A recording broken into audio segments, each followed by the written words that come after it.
Hello and welcome to the ring fighting community here in Kim Yan Road in Singapore. We are live on One Play Sports Network for the Ring Fighting Championship 7 Hope and Glory. 7 fantastic bouts for you this evening from 14 pugilists from 7 countries around the world, including Singapore, France, Cuba, Algeria, Thailand, Philippines, last but not least, Indonesia. The crowd is coming in their droves. A very popular event now in Singapore, the Ring Fighting Championship. We're going to have the first bout for you of the night very shortly. It features a Cuban called Lorenzo Fernandez, who's making his professional fight debut. He's up against Indonesian Yosmar Kefi, and that fight coming to you in under 4 minutes' time. The crowd are licking their lips with expectation, that is for sure. Watching the two fighters yesterday at the weigh-in, Lorenzo Fernandez, a lithe, athletic man making his professional debut, fought a lot in Monaco for the national team there, and looks like a fighter full of potential. And he's up against a wily veteran called Yosmar Kefi from Indonesia. He's had 21 fights for 9 victories. So it's going to be an interesting matchup. Fight number 2 on the card features one of Singapore's best fighters, and she's a woman, Efesha the Face Kamarudin. She'll be taking on, from the Philippines, Florivic Montero, whose nickname is the Mayon, which is, of course is a volcano in the Philippines. Looking forward to that fight. And we'll cap off the night's proceedings with a title fight. Singapore's best fighter, Hamzah Farouk, in the super featherweight division, will be taking on Reynold Kundimang from Indonesia for the OPBF silver title tonight. Hamzah is already the current WBC Asia Continental super featherweight champion, so he may add another belt to his waist this evening. So an interesting lineup of fights for you here from Singapore. Wherever you are around the world watching these fights and the boxing tonight, we welcome you. Mike Rehu with you in for Patrick Kinghorn this evening. Got a last minute call and very glad to be here. Boxing, of course, been one of the better sports in Singapore for many years. Went a bit quiet in the 80s and 90s, but certainly has made a renaissance in the last 3 or 4 years. People take it up for fitness, then think about a fight, and lo and behold, before you know it, they're boxers. Just running through some of the other fights on the card this evening. Third fight of the night is a super middleweight clash between Rashid Hamani, who's from Algeria.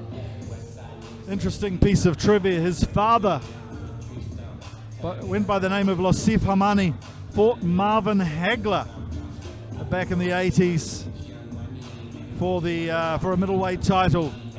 So this is his professional debut, but he's fought a lot of amateur clashes, that's for sure.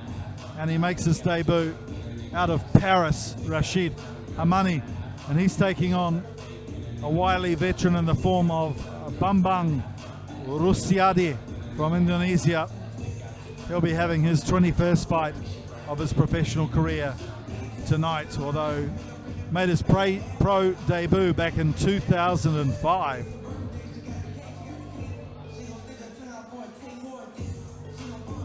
Just standing by for the first fight of the night. Shouldn't be far away. You might have time to get up and make a quick cup of tea or mix yourself a drink, but it won't be long. I see the referee for the first clash, the Singaporean local Choab, is prowling the edge of the ring. He's ready to go.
gentlemen, welcome down to the ring, boxing community, and welcome to the 7th edition of TRFC. We got a great fight card for you tonight with one championship bout.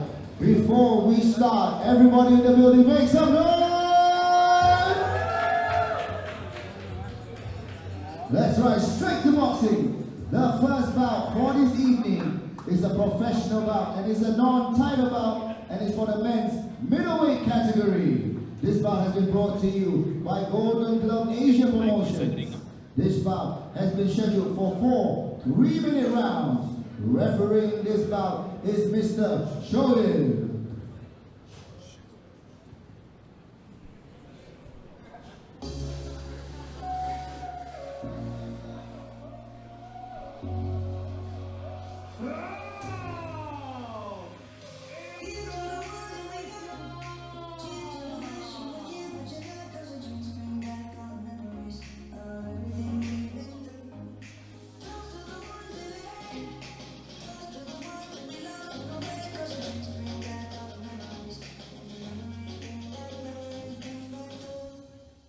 So first into the ring, it's Yosmar Kefi from Indonesia.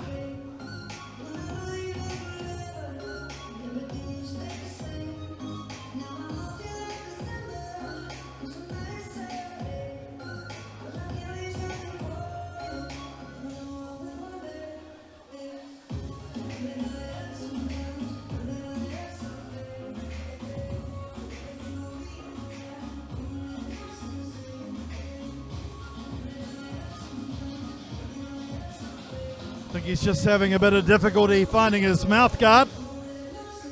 That's halted the walk-in, but he's good to go now.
So Cuba, famous for their cigars. Could one day they be famous for Lorenzo Fernandez from Cuba?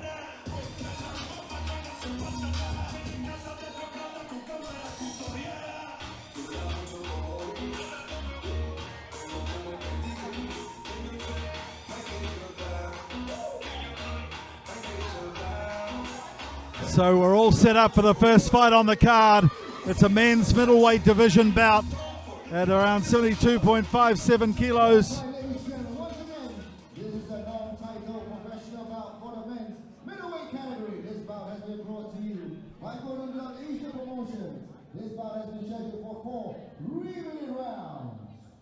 Introducing first, from the blue corner, with a professional boxing record of 9 wins and 12 losses, fighting straight out of Indonesia, Yosmar Kefi.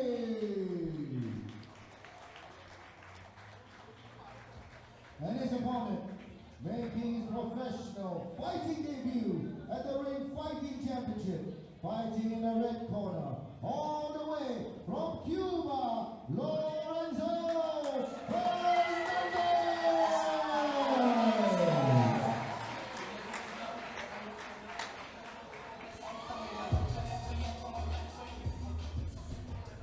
So referee Choab from Singapore adjudicating this fight between Yosmar Kefi from Indonesia and the Cuban debutant Lorenzo Fernandez. Has had almost 20 fights in his amateur days, Fernandez, but this is his pro boxing debut. And he looks like a very athletic fighter too, doesn't he, as he steps to the middle of the ring, looking to control the fight right from the first seconds. But Yosmar, an experienced, wily campaigner, moving well. Fernandez starting with that jab, piston-like jab there too with his left. Nice big right there from Yosmar. Not finding the target though, hitting the shoulder, glancing off the shoulder. Yosmar not impressed so far with the first stanza of Fernandez punching. But it's a very sturdy jab, and Yosmar just taking advantage there and a pause in the salvo. Trying to get a right of his own going. Likes that right overhand, Yosmar. He's giving away quite a bit of height. He'll need to use that overhand quite a lot tonight if he's going to find the head of Fernandez. So good uppercut there from Fernandez. And that's made Yosmar a little unsteady on his feet there. Goes to the ropes. Tries to retain his composure or regain his composure. Lorenzo with a good start to his professional fighting career. Referee Choab just pausing things there, getting a bit tangled. And the left jab continues from Fernandez, this Cuban, born in Havana. His best fight, he said, in his amateur days was beating the third-ranked fighter in France during his days in Monaco. Studied management in Monaco. And again, just Yosmar Kefi looking a little unsteady on his feet. Stumbles there into a clinch. And trying to duck and dodge, but well, that was a nice right to the body there of Kefi. He's really working hard here, Fernandez. They're breaking down Kefi. Again, that overhand right not finding its mark. Nice tidy little left there, though, from Kefi. Be interesting to see here if Fernandez can follow up the jab with a few more punches, get some combinations going. The jab's really setting it up, though, for Lorenzo Fernandez. There was a chance, an opening. Oh, and he glanced the head there of Kefi too. Kefi taking some punishment now to the head. Got to keep his hands up. Really, he's not having any answer here in the last few seconds, Kefi. Looks very unsteady.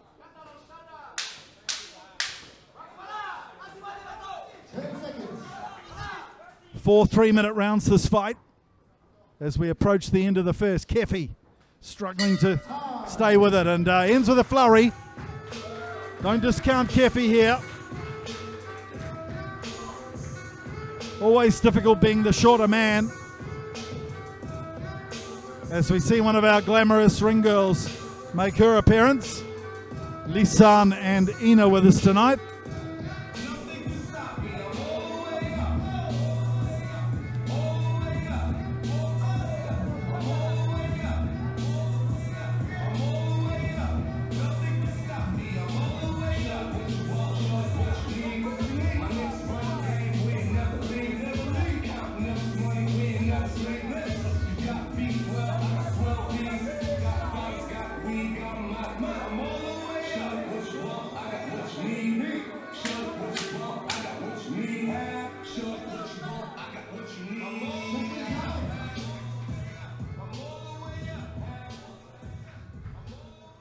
Second round of 4 3-minute rounds here. Lorenzo Fernandez in the red shorts. Yosmar Kefi in some sort of traditional garb, I think, from Indonesia in the gold and black. And Yosmar coming out a bit more confidently than we saw him in the first round with. Got his head down, though. And Fernandez, as we saw, with a really solid jab on him, keeping Yosmar at bay for the first 3 minutes of this fight. Yosmar, an ex-Indonesian champion at feather and welterweight. But just lacking a bit of confidence, perhaps. Lost his last 3 fights. as he sags to a 9-12 record. Again, Fernandez not bothering with any gentlemanly taps, goes back to the jab. Really keeping Usman around the ropes and controlling the center of the ring. Good craftsmanship from Fernandez in his first professional fight.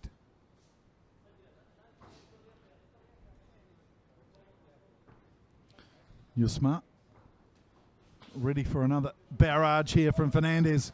Goes low, goes very low there, Fernandez. Nice flurry, nice combo from Fernandez. You can tell he's in good condition. Fitness might be telling here, even in round 2. And yeah, trainers here, Stephen, telling Usman to unleash. Oh, and very unsteady there as he takes a right to the temple. Looks at the trainer. He's on a standing here. He's going to carry on here, Usman Kefi.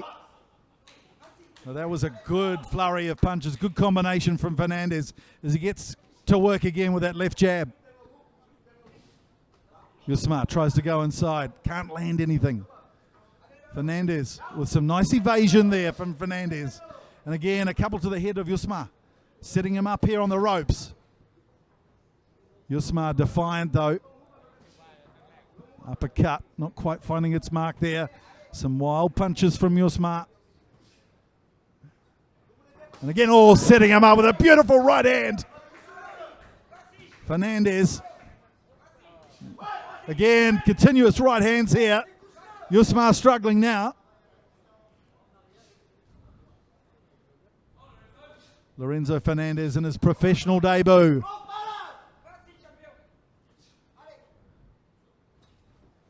Usman goes forward as we end the second round. Usman, he's made it halfway through this fight. But Fernandez definitely ahead on points here.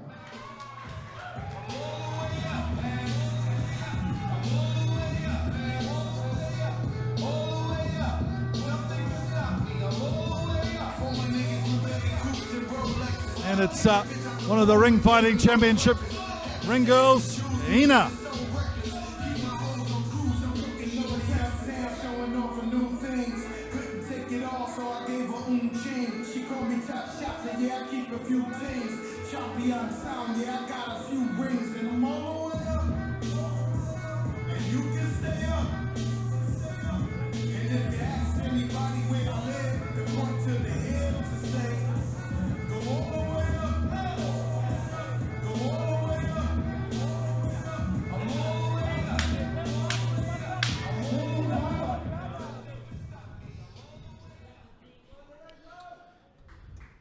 Third round of 4. Lorenzo Fernandez, red shorts. Usman Kefi in the black and gold. Kefi taking a couple of big shots to the head in round 2. Was a bit unsteady on his feet. And Fernandez really needs to follow through here. He's had the best of the first 2 rounds. But Usman, being the old campaigner he is, keeps moving forward. Brave performance so far from the Indonesian. Oh, left to the body. Goes low again, goes low again. Lorenzo, certainly a very athletic, chiseled boxer. Big fan of Muhammad Ali. And Roy Jones Jr. as he takes a couple more to the body. Got some great fights set up for you tonight, including a title fight with Hamzah Farouk as Lorenzo Fernandez comes in. He's moving in now, I think. Not long left here. Defiance though from Kefi. Kefi's not going to go down without a fight, that's for sure. But Lorenzo moving hard now. Deserted the left a little. There's a jab again. Went really low to the body early in the third round, and that seems to have taken a bit of the wind out of Kefi's sails. Not that there was much wind there, more of an idle breeze at the moment.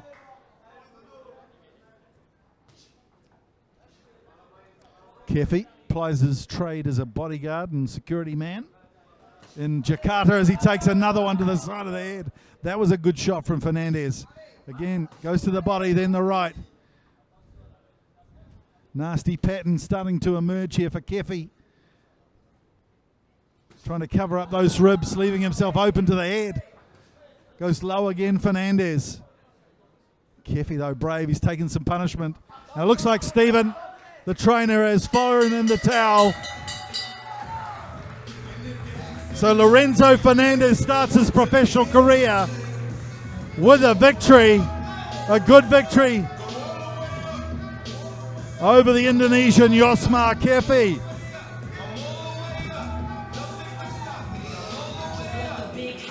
Had the height advantage, had the fitness advantage, and followed it up with some canny boxing skills against an experienced campaigner.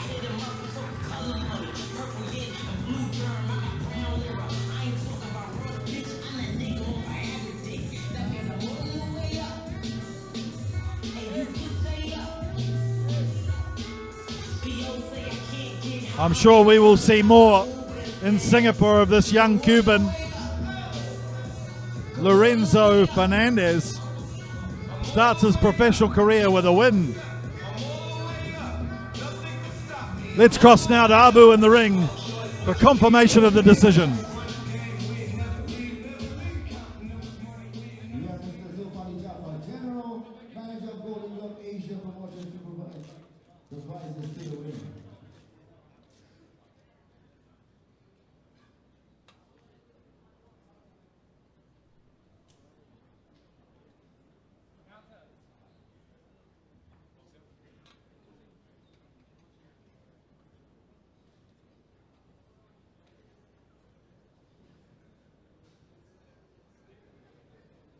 The winner of this bout, via TKO in the third round, in 2 minutes and 5 seconds, from the right corner, Lorenzo Fernandez! It's a great start to the professional career of Lorenzo Fernandez.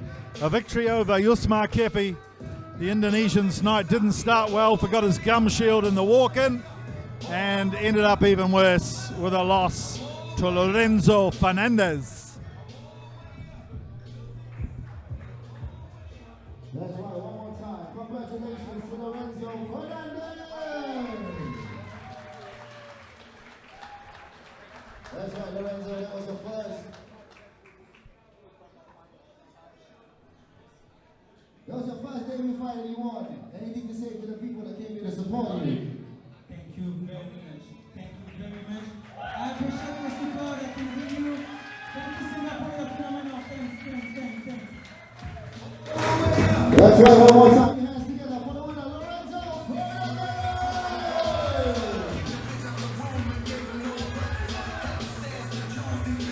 So it's a muy bien for Lorenzo Fernandez. 1 from 1 in his pro career.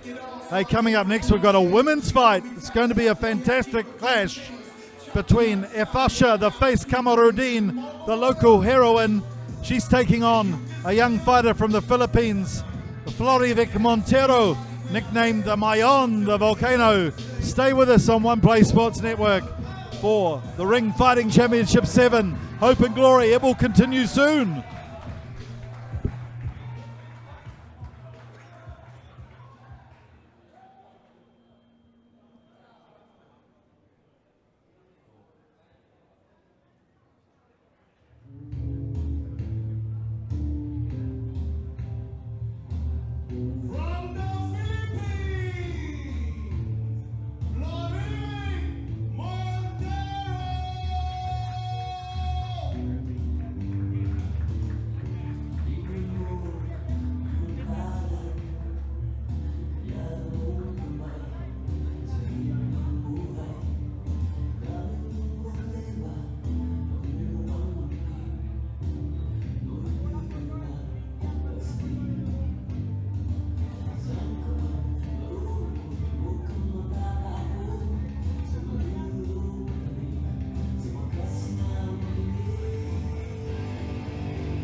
So this is the visitor, Florivic, the Mayon Montero from the Philippines. It's her 14th professional fight. She's had 5 wins and 8 losses. Time for the local hero.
Local hero, Ifasha Kamarudin.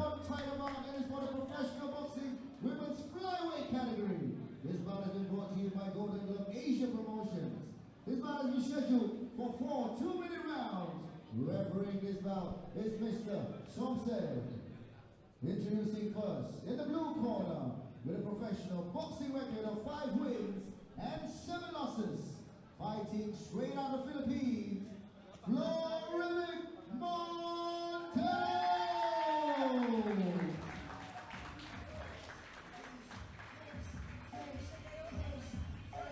And her opponent, in the red corner, with an undefeated professional boxing record of 4 wins and 0 losses, and 3 of those wins coming by way of knockout, fighting out of Singapore, Ifasha the Face Kamarudin!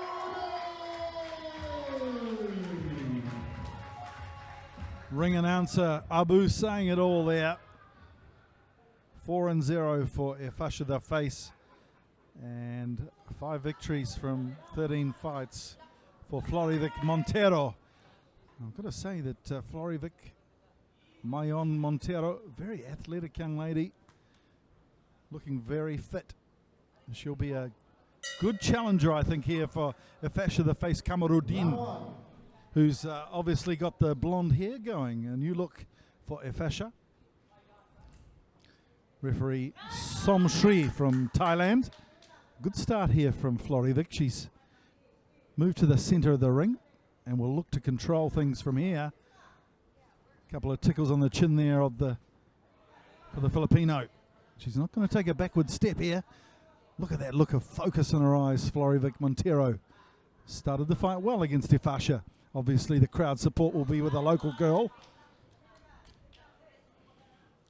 Nickname the Mayon for Florivic, which is the volcano in the Philippines. She's looking to erupt and explode. Watch out for the lava here at the ring fighting community in Singapore. Some good boxing early on here from Florivic. Ifasha probably a little surprised, I think, with the start here from the Filipina. You look at the records and you would think that Ifasha will take this one by the neck and take control right from the start, but it's been Florivic with the first couple of minutes here, or a couple of minute rounds, of course, for the women. 4 2-minute rounds. So it'll be over before we know it. So Florivic here getting some good points early on against Ifasha. I'm sure Ifasha doesn't want to put pressure on herself later in the fight, so look for her to come back here in the last 30 seconds of this round. Again, Florivic, solid. Nice flurries of punches from the Filipina. All good counter there from Ifasha, though. Now she's getting going, Ifasha, getting into her work as we approach the last 10 seconds of the first round. It's a brave effort from Florivic Montero, though, to start this fight against an unbeaten professional fighter. Oh, so the visitor surprising a few people, I think, here at the ring fighting community. Certainly some good boxing from a solid base too, using her feet well and throwing some big strong punches to Ifasha.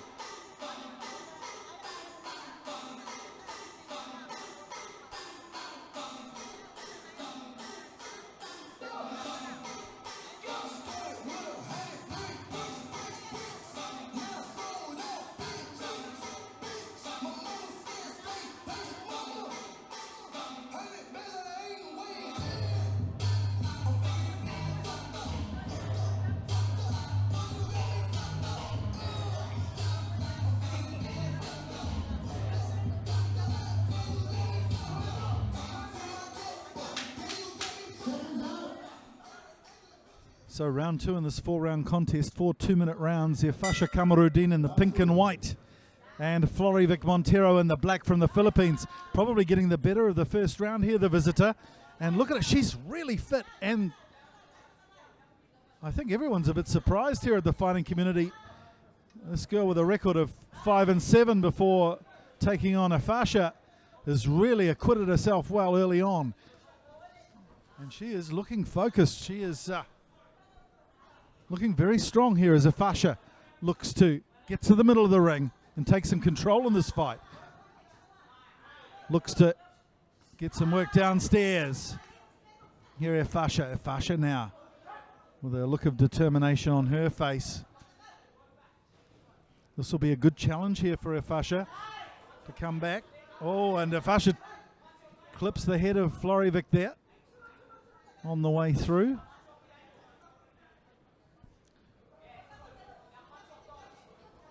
That left hook giving Ifasha a little bit of trouble, and setting Florivic up for some good combinations too. Again, some good combos here from Florivic. Moving forward and really putting pressure on Ifasha. The strength of her base from her legs is really something to watch from ringside here. And another good punch there from Florivic.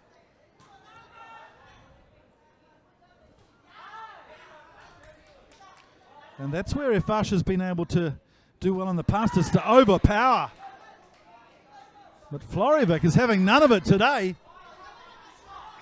Oh, a little elbow there in the face of Florivic. Accidental, of course, as referee Somshri steps in. Good experienced referee here, letting the young ladies get on with it. End of round 2. We're approaching halfway in this fight. And, well, I think there's a few people that are a little surprised here at the ring fighting community in Kim Yan Road in Singapore. Their local heroine, Ifasha Kamarudin, probably needs to do a bit of work here, I think, in the last 2 rounds of this fight, because it's Florivic Reynold Montero who's taken the upper hand.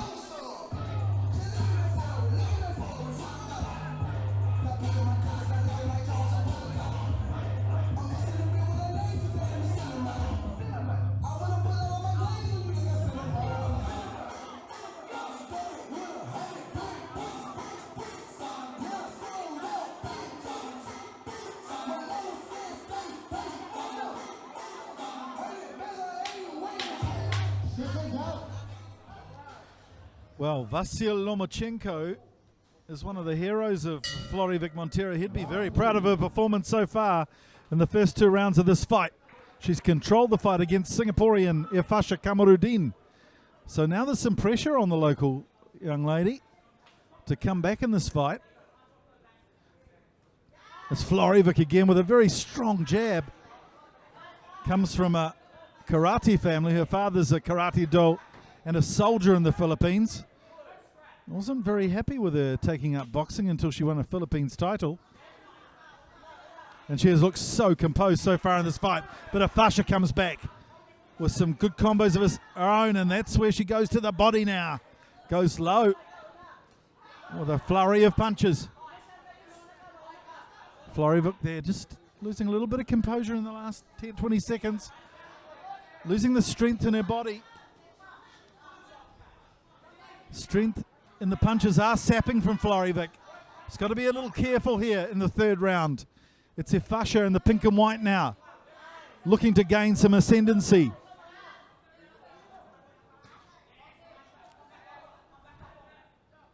Now Florivik, not with that look of menace in her eyes anymore, as she struggles to maintain the advantage here in this fight. Efasha moves forward. Oh, nice left uppercut there. Little off balance though. Didn't get the full power behind it. And now Florivik just having a little bit of difficulty finding Efasha. She's moving a little bit more fluidly too. They're coming to the clinch. She's certainly got some energy left, Efasha Kamarudin, that's for sure, as the crowd start getting behind her. End of the third round. Nice flurry of punches from both women.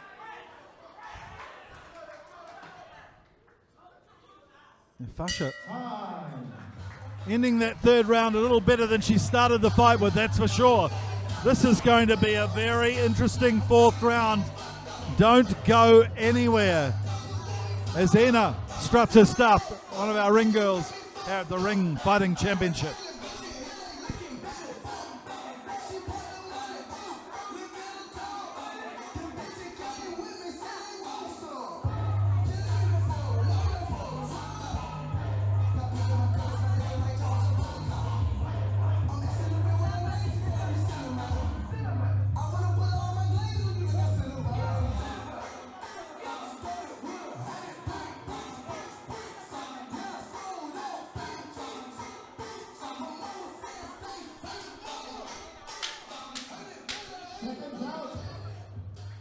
Well, Efasha Kamarudin, nicknamed the Face, could be the face of the women's boxing scene, giving face, saving face. She might be facing a points decision and being on the wrong side of it here. Efasha Kamarudin, she's got a lot to do in round 4 of this clash against Florivik Montero, who has been very impressive. Probably got the first 2 rounds on points, flagged slightly in round 3. So Efasha maybe with the momentum as we go into round 4. But again, Florivik recovers well. Gets that look on her face again, that concentration. Efasha with some good countering there, going low into the body. Oh, nice right from Efasha. Florivik a bit more of a target now as she slows down, loses some of that energy and vigor that she had earlier in the fight. This is where Efasha has to come in and make the most of it, I think. Straight right there from Efasha, not quite finding its mark. Big roundhouse as Florivik gets a couple of rabbit punches in.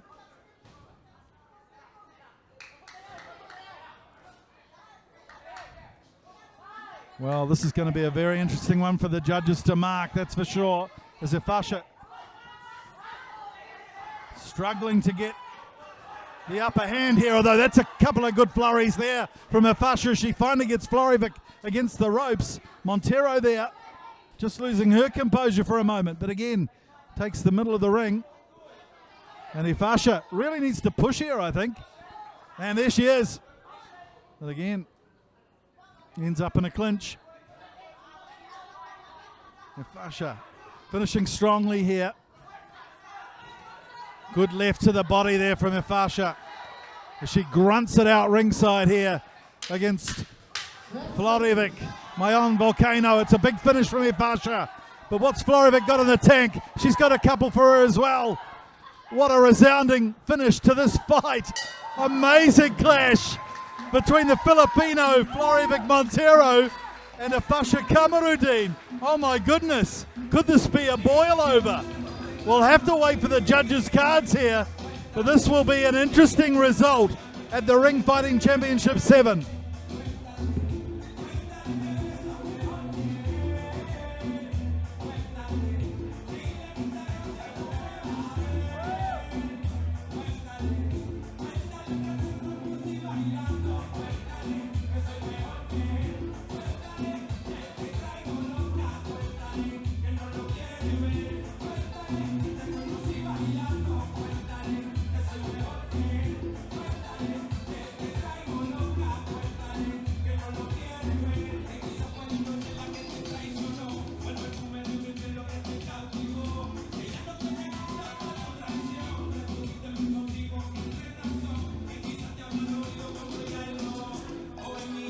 So head referee Charlem tallying up the cards beside me here. making sure he gets it right. This is going to be a very close decision. Featherweight Montero looking down at the judges' cards, taking a wee peek. She doesn't look confident.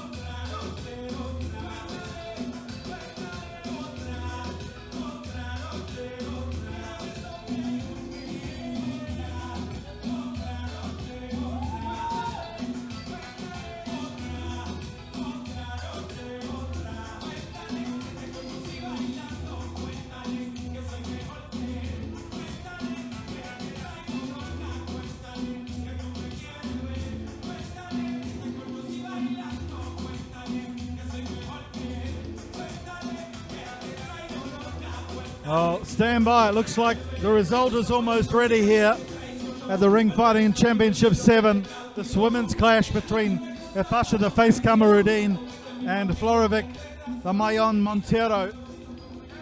As ring announcer Abu will announce the decision.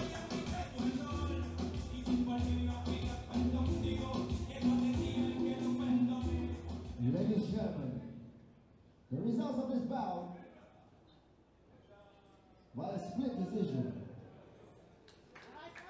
is a draw.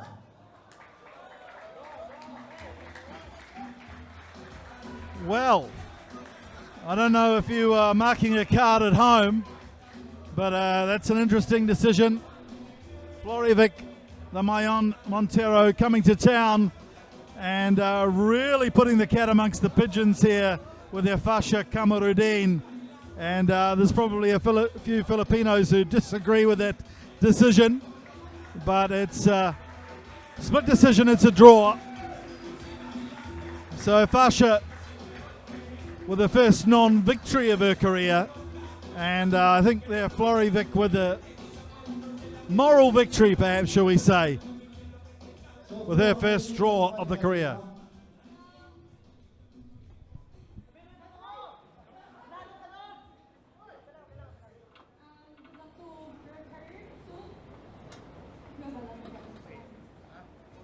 Okay, Ifa, how do you feel about the fight, and any message to your fans that didn't know what to fight today? Well, right from the start, I didn't underestimate her. I've seen her fight. She has more losses than wins, but it also means that she's more experienced than me, and I will never give that. I will always give that to her. Well, it's really a big fight. It's such a good step up from my previous game. So thank you guys for coming and always supporting the boxing scene. We need more of that. So thank you for coming back. Thank you, Philippines. Thank you, team. That's right, one more time. We have together one portion of this Kamarudin and Featherweight Montero.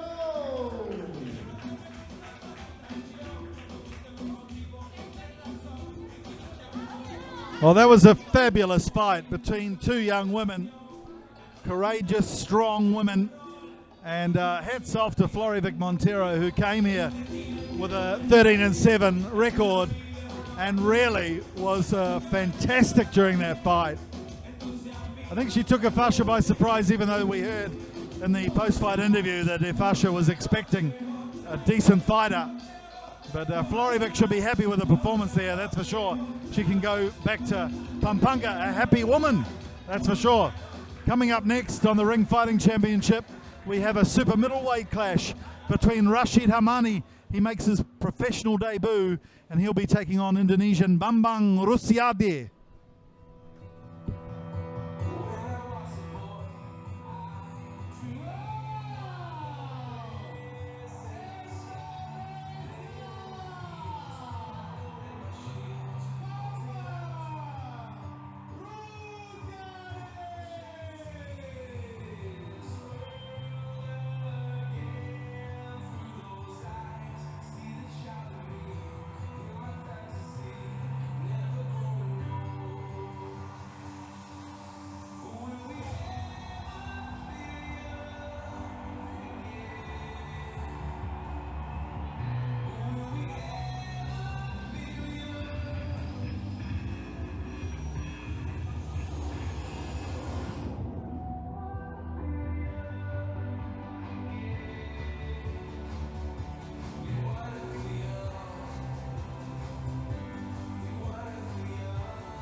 It's a big welcome to Bambang Rusiadi, former Asia Pacific champion from Indonesia.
He's making his professional debut from Algeria, based in Paris, Rashid Hamani.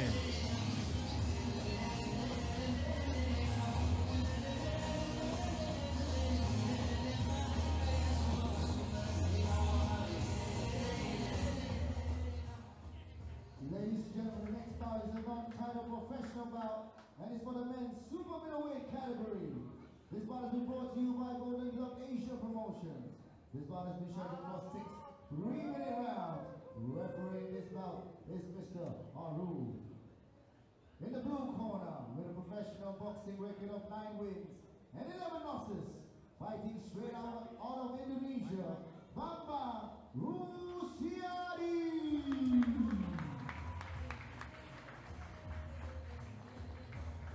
And his opponent, making his professional boxing debut at the Ring Fighting Championship and representing Golden Glove Asia Promotion, in the red corner, fighting all the way from Algeria, Rashid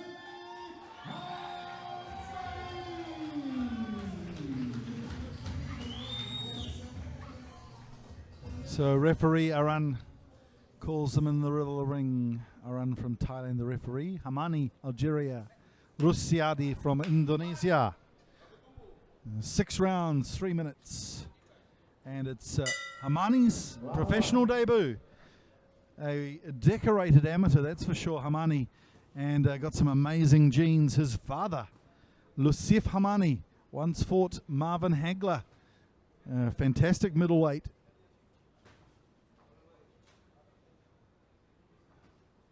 I'm sure Lusif Hamani watching this one on the live stream from One Play Sports Network. Very proud of his son making his professional debut. His dad having a 24-3 record. Came unstuck against Hagler. But a really strong, talented boxer. And Hamani from the same area in Algeria as Marcel Sedan, who's probably one of France's most famous boxers. World champion back in the last century, died young too at 33, from the same village in Algeria as Rusiadi. Shows his experience here early on the flight. Rusiadi in the white shorts with red trim, Hamani black with the pink. Hope you're enjoying this top quality boxing from Singapore. The Ring Fighting Championship 7 Hope and Glory, brought to you by Golden Glove Asia Promotions. As Rusiadi again goes low to the body, concentrating on the solar plexus of Hamani early on in this fight, moving well, and Hamani using his jab there to good effect, trying to keep Rusiadi at bay, keeping it at arm's length, but Rusiadi going inside again. Very experienced pugilist Rusiadi, 20 fights, 9 wins and 11 losses. He takes jab, strong jab there to the head. Needs to keep that movement going or Hamani's going to make him pay with that jab, that's for sure. Yeah, losing his head movement here. Rusiati just becoming an easy target for Hamani to pick off with the jab, and Hamani tries to move him with a few other punches. Missing the target on this occasion. Rusiati needs to keep that head moving. Rusiati from Medan in Sumatra.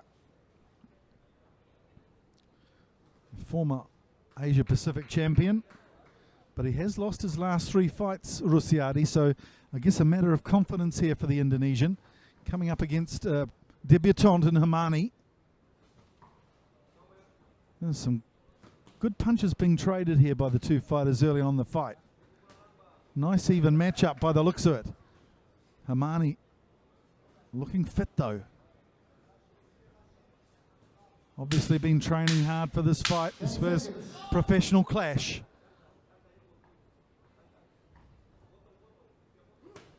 Rusiati trying to finish this round with a bit of panache. An interesting first round of 6. The fighters sorting each other out, that's for sure, scoping each other out. We're in for a fascinating fight here as Ena, the ring girl from the Ring Fighting Championship, shows her stuff.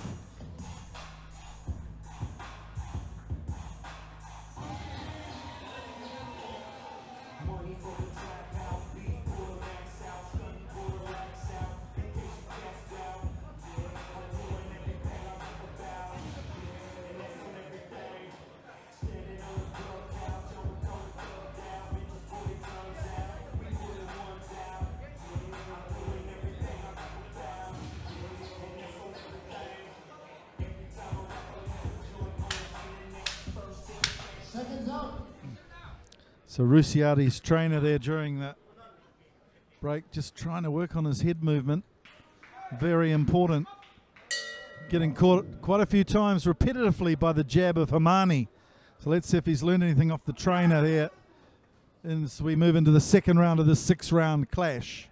The Ring Fighting Championship 7, hope and glory. We've seen some glory so far this evening from a debutant, Lorenzo Fernandez from Cuba, winning his first professional clash. And some nice punches there from Hamani. Rusiati tries his luck with an overhand right. Doesn't find its range, but Rusiati moving forward well here, but just meeting a barrage of punches from Hamani.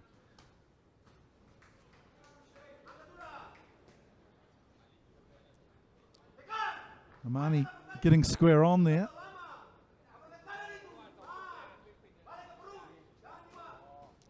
Regains his stance.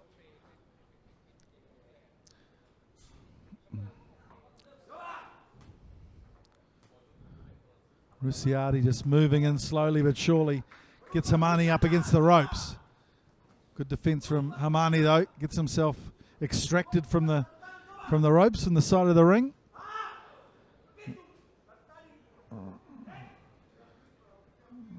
Rusiati strong and brave, there's no doubt about that.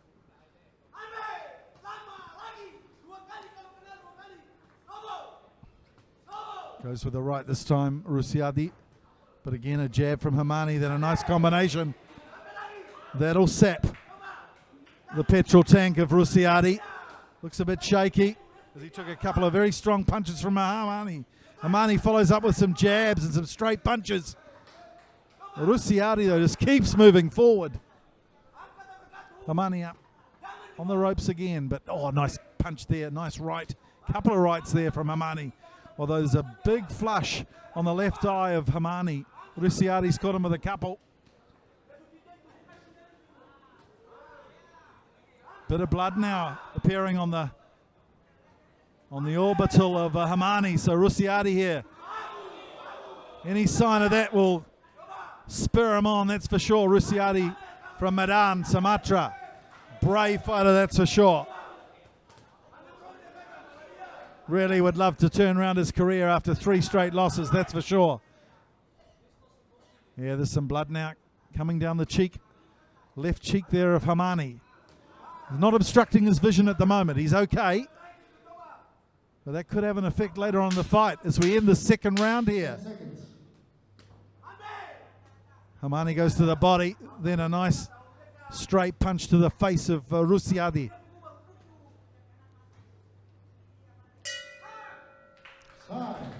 End of the second round. Very interesting fight so far from Rusiadi from Indonesia and Hamani from Algeria as we see Lizan into the ring.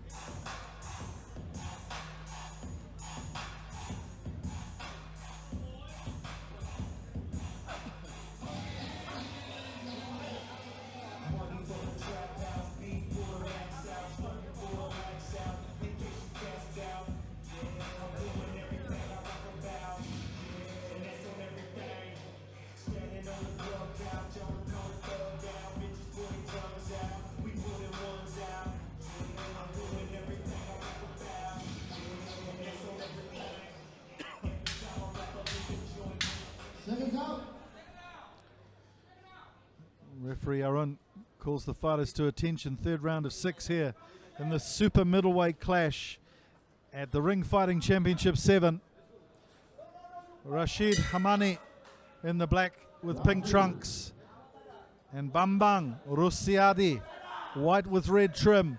Rusiadi drawing some blood out of Hamani late in the second round around the left eye. He'll look to exploit that, although Rusiadi has taken so many shots with that jab to the head. They must be affecting his constitution. Rusiadi looks to chase Hamadi. Hamadi's having none of that. Comes back with a couple himself. Hamani, based in Paris, works for the town council there in the office, but looks like he's been training at the gym, but that's for sure. Looking cut and ready for his first professional fight. But it's the experience of Rusiadi that we've seen in this fight so far as well that he's brought to this clash. And Hamani just looking to try and counter Rusiadi's continuing surging towards him, swarming away at Hamani. Not easy, although Hamani has had a lot of amateur fights. He's 4 times middleweight French champion. So he should know how to operate in these early rounds. Might be rounds 4 to 6 that'll leave him searching for some answers as Rusiadi goes to the body. It's having an effect here on Hamani, I think. Interesting though. Obviously with that cut on the left eye of Hamani. He'll want to try a couple of rights there too to freshen that up. There he goes. Get some nice little punches in around the face of Hamani. Hamani going low to the body, then high. That's a nice setup there from Hamani. Rusiadi just keeps moving forward like a tank, and he takes some punishment again from Hamani. Hamani finding his range here with a barrage of punches. Nice flurries from Hamani, the Algerian. And Rusiadi looks in trouble. Rusiadi's knees are wobbling, but he comes back with a couple of punches. But Hamani gets the chin of Rusiadi. He goes for the clinch. Rusiadi here in a bit of trouble. Hamani with a nice couple of combinations there. Can he exploit this though? Rusiadi in the third round.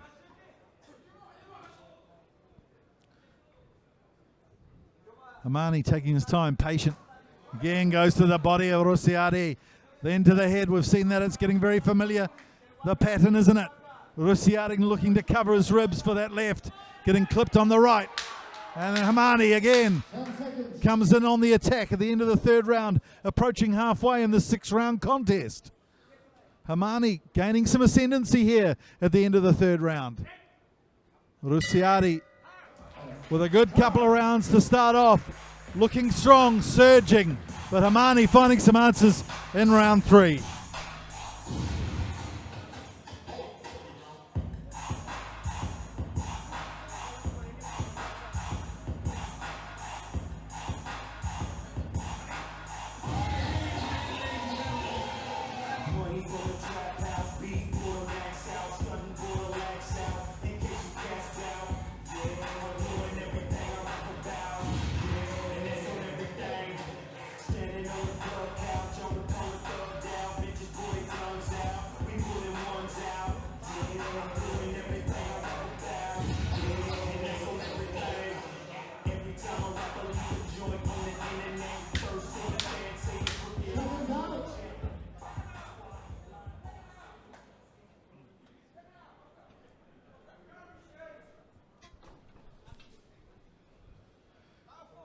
We've reached the halfway mark in this 6-round clash.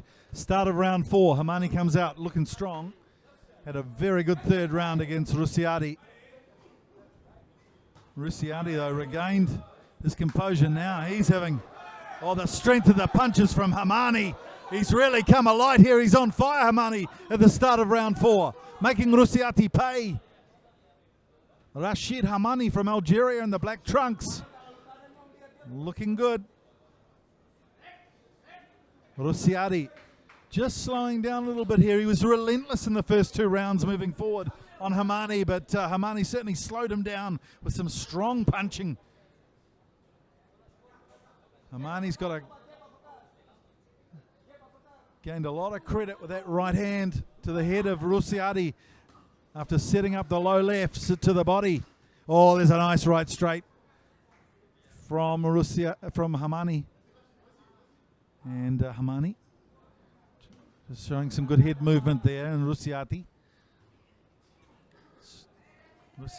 really looking focused and intense, but he's taking some punishment. It's finally showing. Rusiati taking some big punches there from Hamani. Such a brave fighter here, Rusiati Bambang. But Rashid Hamani gaining some ascendancy. Oh, missed with a big uppercut there. Rusiati, he doesn't want to let this go. 3 straight losses. He wants a win. And he gave some big punches there from Hamani to the head. His defense is going slowly. Got to get his hands up. Got to get his hands up.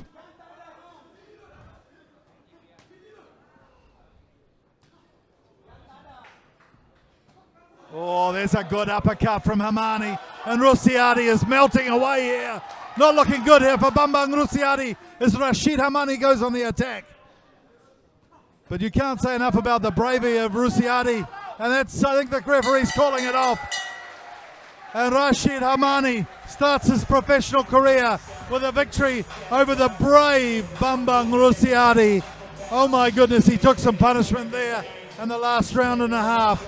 But we finish it up in round 4 of this middleweight competition with a victory to Rashid Hamani.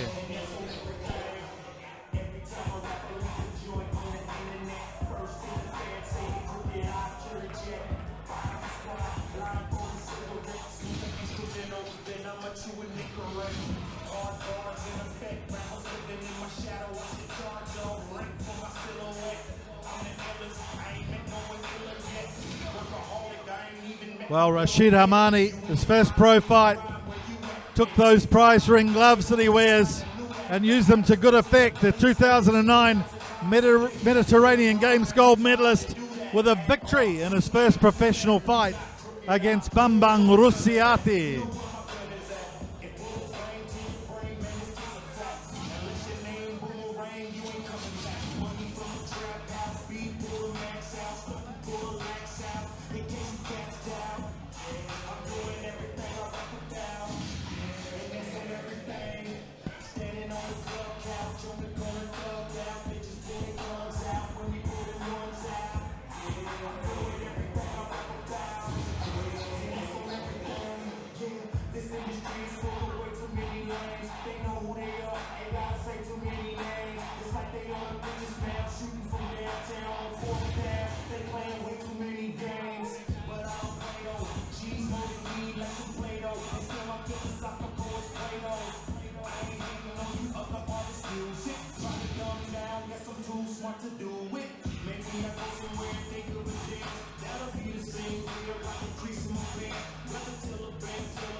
So Rashid Hamani, wearing that Algerian scarf, wins his first professional fight. TKO at 2 minutes and 10 seconds in the 4th round. From the right corner, Rashid Hamani.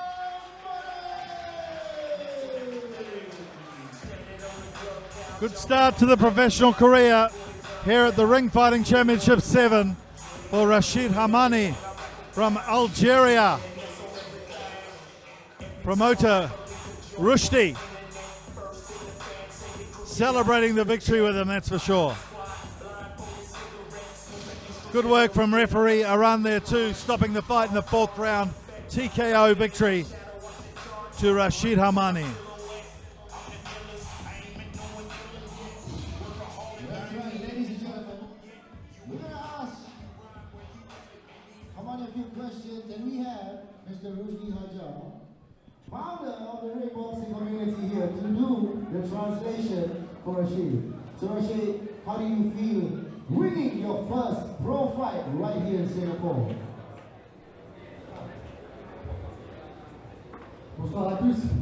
Donc voilà, je voudrais remercier le public, les organisateurs, le jury, les entraîneurs, les coachs du jury, et remercier ma famille qui me soutient de loin. Et je voudrais remercier tous les supporters qui sont en Algérie, en France, tous ceux qui me supportent. Merci à vous, c'est grâce à vous que vous avez de la force. Merci beaucoup. First of all, we would like to thank all of you here to come and see this first show. We would like to thank the ring, all the team behind, coaches, and the team that trained with him. We would like to thank as well everyone at home in Nigeria, in France, everywhere in the world when we're seeing him, and he's very happy. I have one more question for Rashid. What can we expect from you in the future in your boxing career? Après moi, chaque combat c'est une étape. Donc je fonctionne étape par étape. Et j'espère bien, comme mon rêve en fait c'est d'arriver à promotionner, être champion du monde. Mais d'abord, il y a des étapes à franchir. Donc étape par étape, on va avoir doucement, on essaie d'arriver au sommet pour être champion du monde, j'espère. I take my career step by step, but I have a goal is to be a world champion, so I'll go there step by step. One more time, please, let's give it up for Rashid. Well, Rashid Hamani's fond of tennis. He served up a couple of aces against Bambang Rutsiari, that's for sure, and he looks like he's going to have a very successful professional career. Time for our next clash. It's a super middleweight clash between Daryl Edmund, the Oathbreaker Ko, and Maxi Nahak from Indonesia.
Now it's time for the local hero from Singapore.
professional bout for the men's super middleweight category. This bout has been brought to you by Golden Glove Asia Promotions.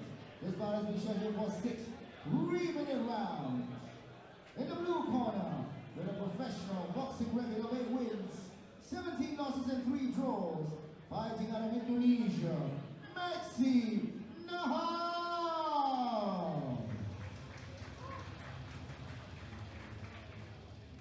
His opponent, from the red corner, with a professional boxing record of 5 wins, 1 loss and 1 draw, from Singapore, Daryl the Oathbreaker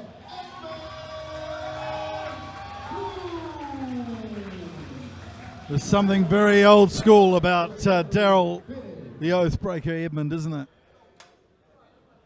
The referee Pinit will officiate this clash. It's a super middleweight division fight. That's at 160 pounds. Hard to believe that Daryl the Oathbreaker weighs in at that, although he's a solid man. Maybe the shorter of the fighters, but he can pack some power in those punches, that's for sure. Daryl the Oathbreaker Edmund Ko from Singapore in the black and gold, and Maxi Nahak has the camouflage shorts with gold trim. Nahak, his 26th professional fight, 8 victories, 17 losses so far. As Nahak moves to the center of the ring, tries to control the fight from the get-go.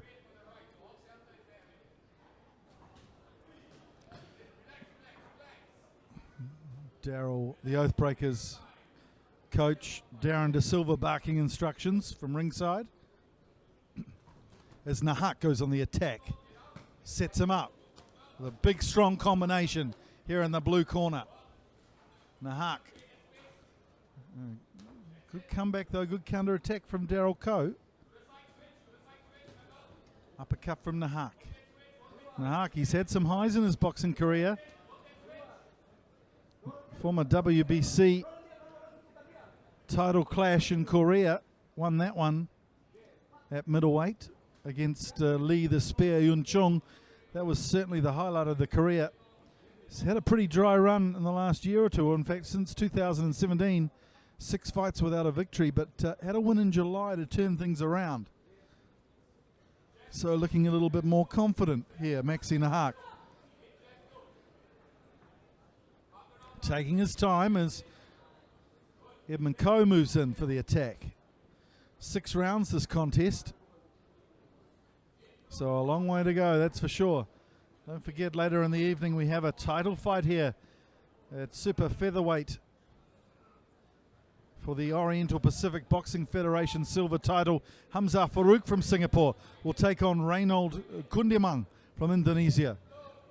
And this is a Singapore-Indonesian clash to warm us up.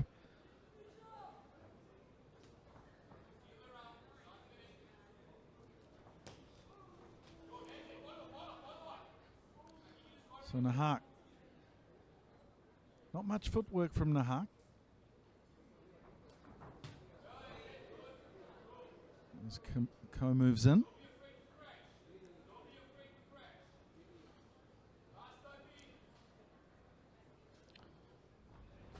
And big right again.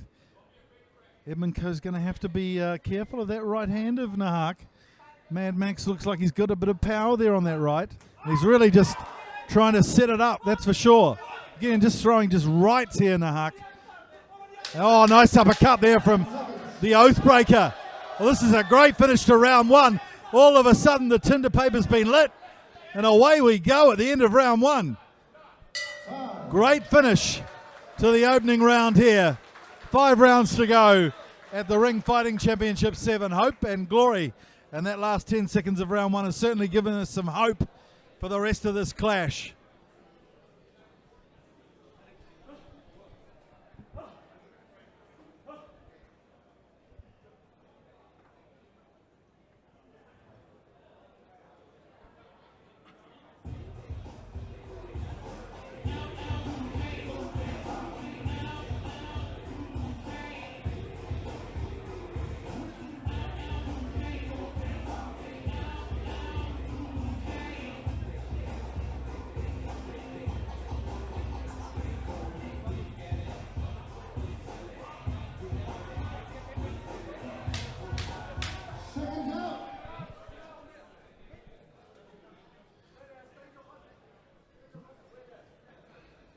Referee Pinnett just holding them off to the start of round 2.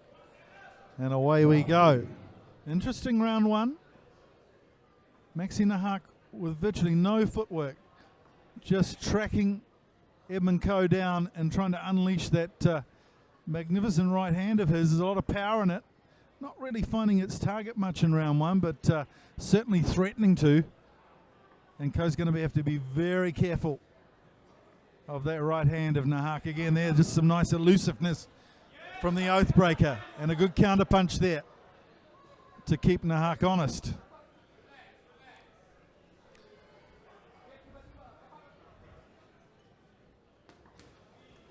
Daryl Edmund in the oil game, oil and gas. He's a oil inspection man.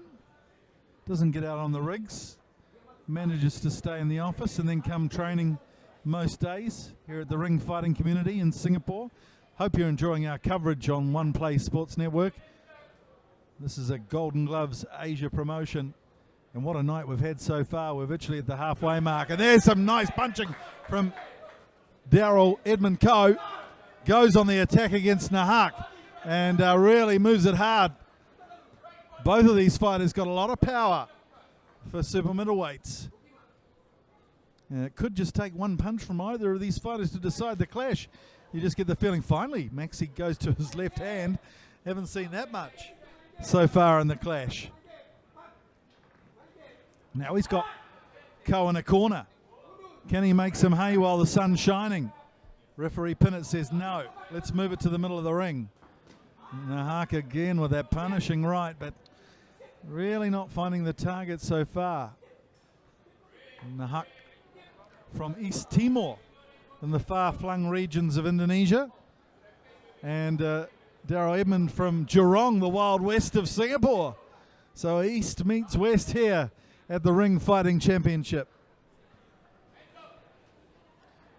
Darren De Silva giving him a blow-by-blow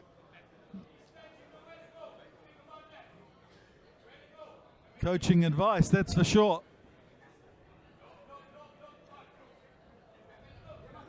Now he's in the corner again. He's got to be careful here, I think, Daryl Edmund. Nahak's not doing much to move forward, but if I was Edmund, I'd be worried. Once I get in that corner, there's not much space to move and evade that right hand again. Big roundhouse, and there's a nice counter, though, from Daryl Edmund. As we into the end of round 2. Now Coe's power is telling. It's amazing. The last 30 seconds of both the opening rounds have been the highlight of the fight. And Daryl Edmund shows that he has some power in his hands, that's for sure. A couple of very good point-scoring punches.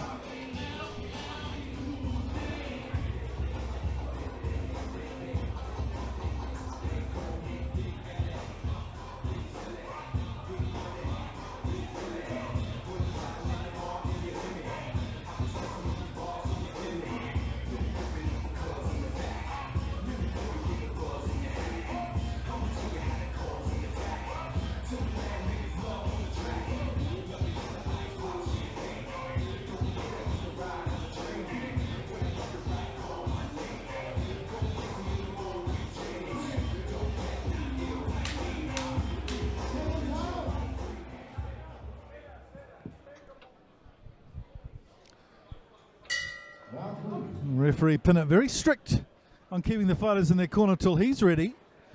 Round 3 of this 6-round contest, super middleweights.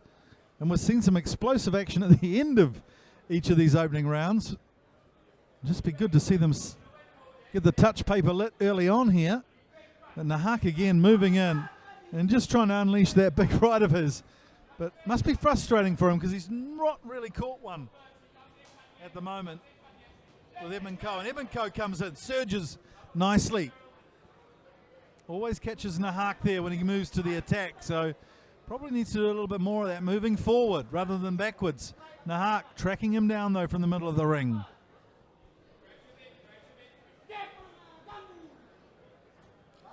Crowd is really built up. We've got a very good crowd here and I hope you're enjoying that. There's one at home, and finally Nahak gets some dividends on that right hand. Not affecting Edmund Coe though. It's looking good. Oh, close with the uppercut there. Oh, goes to the body of Daryl Edmund. Nothing in the eyes of Daryl Edmund Coe to show that he's affected by any of those punches so far though. Gets the elbows down. Blocks those punches from Nahak to the body. Nahak goes over the top now. Uses that left. Interesting, he hasn't really used that left jab to set the right up very much. And now Edmund Coe goes to the body. Oh, misses with a big looping left there. Mad Max pushes hard.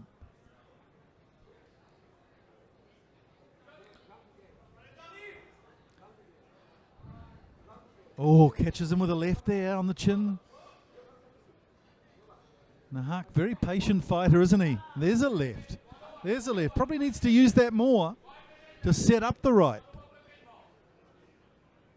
We saw in some of those earlier clashes how effective that left jab is. Thinking in particular of Lorenzo Fernandez, who really just managed to keep Usman Kefi at bay. Wore him down with the left jab, then powered home with a wet sail.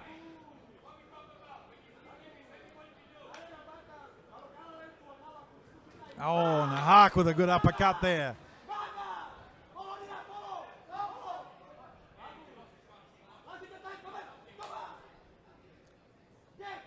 Oh, again.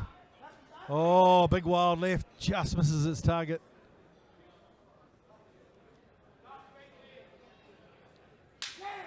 Last 10 seconds of round 3. 10 seconds. Nahak again going to the left. This is looking better from Nahak. Oh, but Edmund Coe comes back. Oh, big right there from Edmund Coe to finish with a flurry on round 3. Nahak looks unfazed, but good end to round 3 there from Edmund Coe.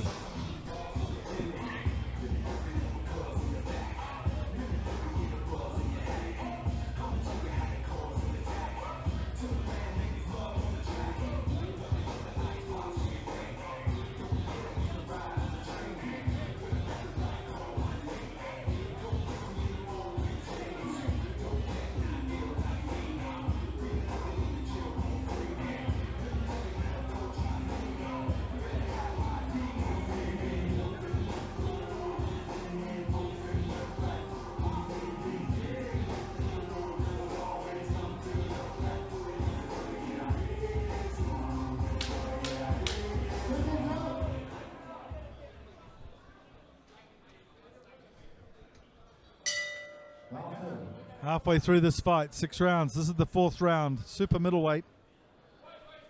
Nahak in the camouflage from Indonesia.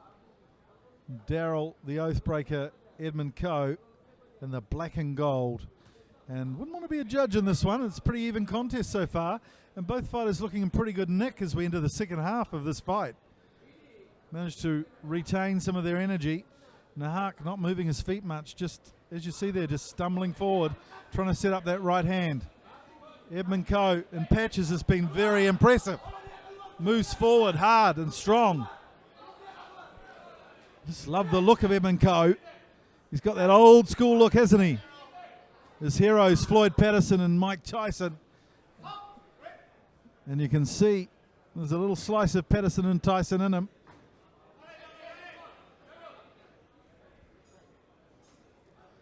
Nahak's got to use that jab. We only saw it at the beginning of round 3.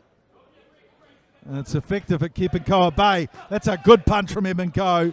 Couple of good rights. Second one to the body of Nahak. Now Nahak's in trouble.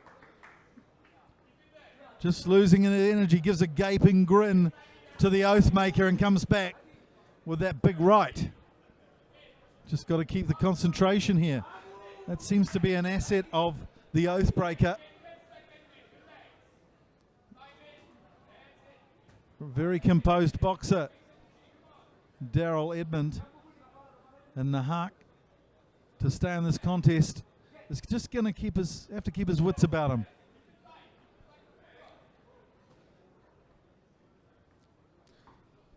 Love to see Edmund Coe move in a bit more on the counter.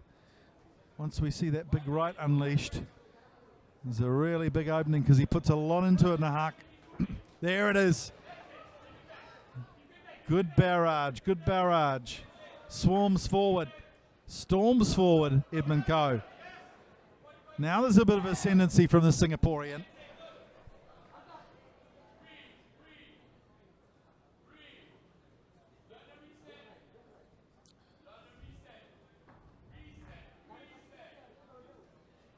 Darren De Silva, the coach of Edmund Coe, just letting his boxer know there's 30 seconds left of round 4. Be interesting to see which way the points go here. Nahak was strong in the first couple of rounds, but Daryl Edmund Coe with a big right there.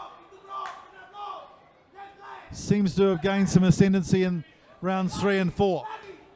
So very even this contest so far as we come to the end of round 4. Again, things explode. And Nahak's just claiming some punching to the back of the head there from Coe. Referee Pinnett having nothing of it. So very even fight so far in the super middleweight clash at the Ring Fighting Championship 7.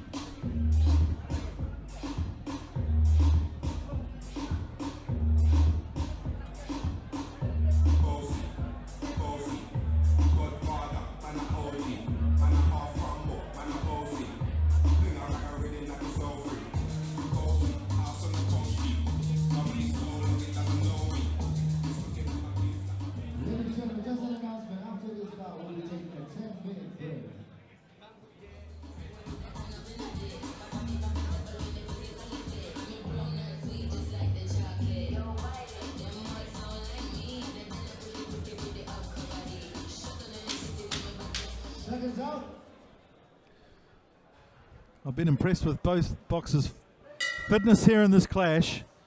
Maxi Nahat from Indonesia in the camouflage and Daryl Edmund Coe in the black and gold.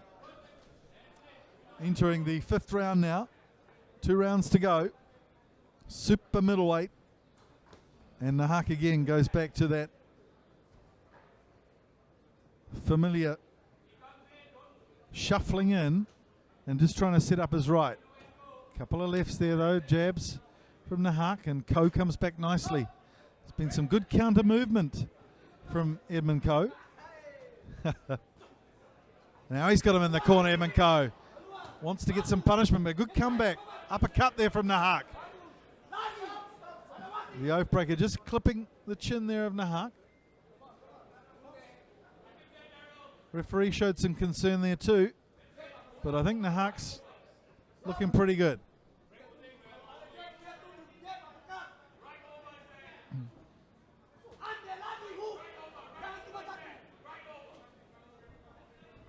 Daryl Edmund Coe getting him into the corner again. Nahak gets rid of him and starts throwing some decent punches here.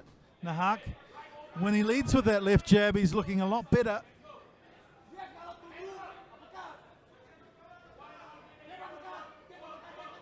Finding a few openings, but then Daryl Coe comes back as well. Some good punches. Such an even fight so far. Nahak again with that left. Now a right uppercut. Oh, good flurry there from Daryl Edmund Coe. Slowing down a bit in the 5th, these fighters now. Edmund Coe certainly looks a lot more effective when he gets on the front foot.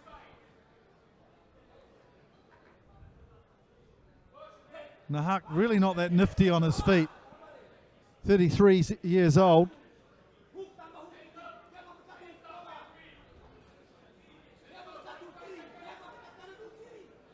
But what we've seen so far of these Indonesian fighters, they really are a brave lot. Kefi, Urusiadi, just showing some bravery before being TKO'd. And Nahak looks like he might be able to go the distance here this evening. Oh, referee Pinnett calling the break. Both fighters getting the odd punch in there.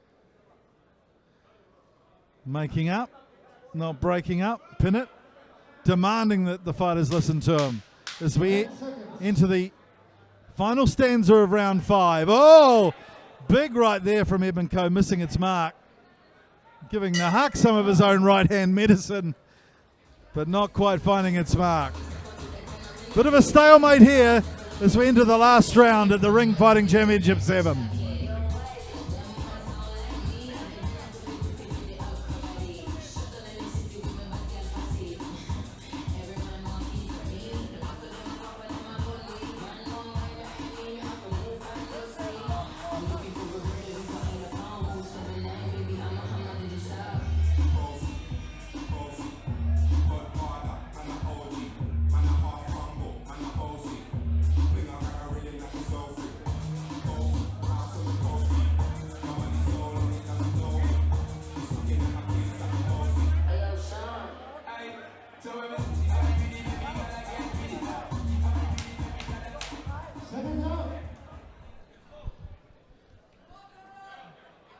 Super middleweight clash, last round of 6.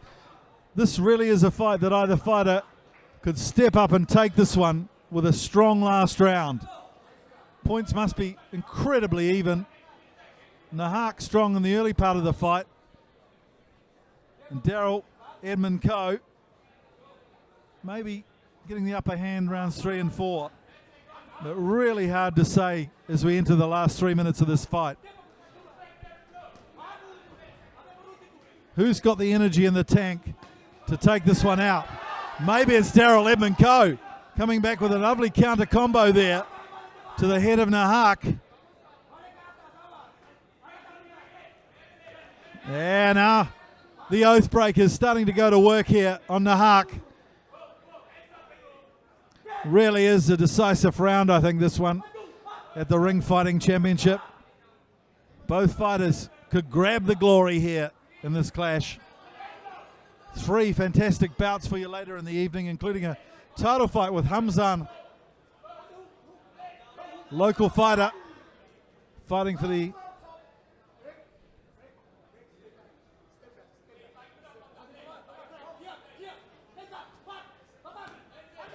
big body shots there from Edmund Coe. The perspiration is flying everywhere. I'll need a towel after this fight, going ringside. It's a humid evening in Singapore as usual. The aircon could be perhaps cranked up a bit more as both fighters going hard in round 6. As I was saying, Oriental Pacific Boxing Federation silver title up for grabs later this evening between Hamzah Farouk and Reynold Kundimang. That's coming up in 3 fights' time. That is going to be a doozy. Also watch out for Muhamad Ridhwan, who will be fighting a Filipino, Juni Salogao. And coming up next, Abdelelah Karroum from France versus Tai Thirawat as we enter the last minute of this clash. Daryl Edmund Coe, I think he might have done enough to edge this one. Perhaps Maxi Nahak needs a couple of big shots here or a finish to take this fight out. That big right has been threatening all fight. He just hasn't landed it. Now that Daryl Coe slowed down a bit, could be the time to take the chance here.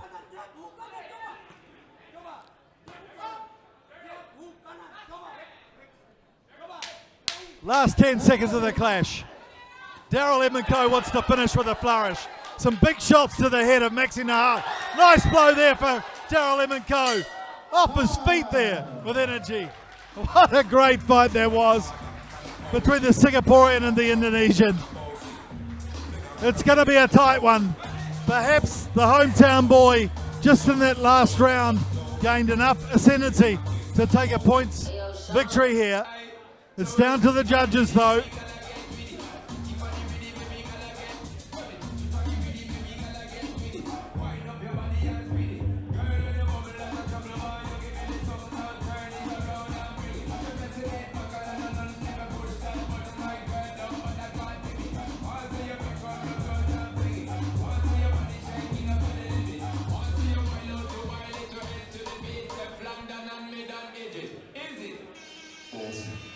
Awesome.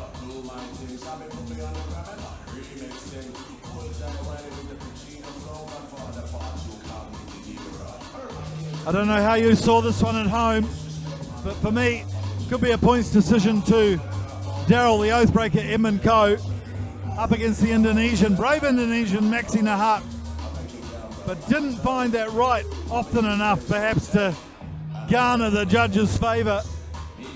We're moments away from a decision here at the ring fighting community in Singapore. Hope you're enjoying our coverage. You are watching One Place Sports Network or the Ring Fighting Community Facebook page.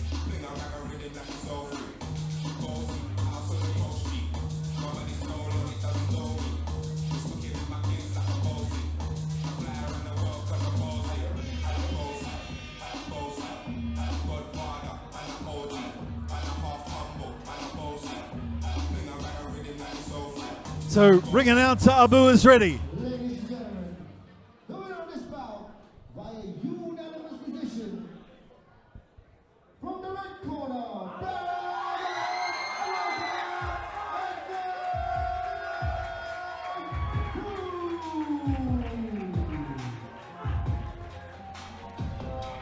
The Indonesian camp not happy, but I think you're if you're a neutral observer, it's probably a very good decision there from the judges. Daryl, the Oathbreaker Edmund Ko, taking a unanimous points decision here at the Ring Fighting Championship 7.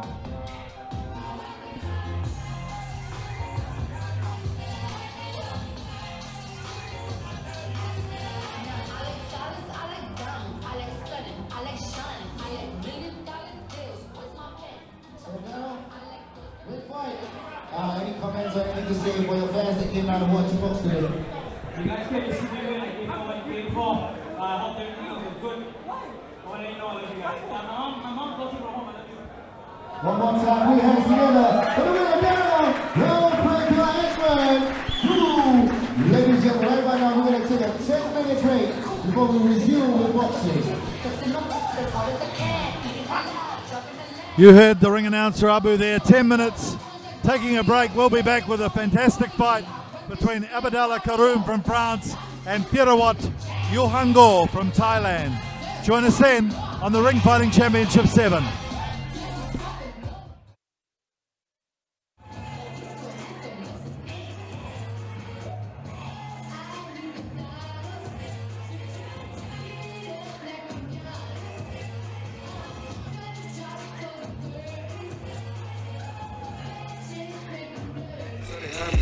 Legacy, Phantom, Legacy, Johnny, Package Swoop, Danny, Saddle Boat, Candy, may not the macho like Randy, the chopper go out to for granted.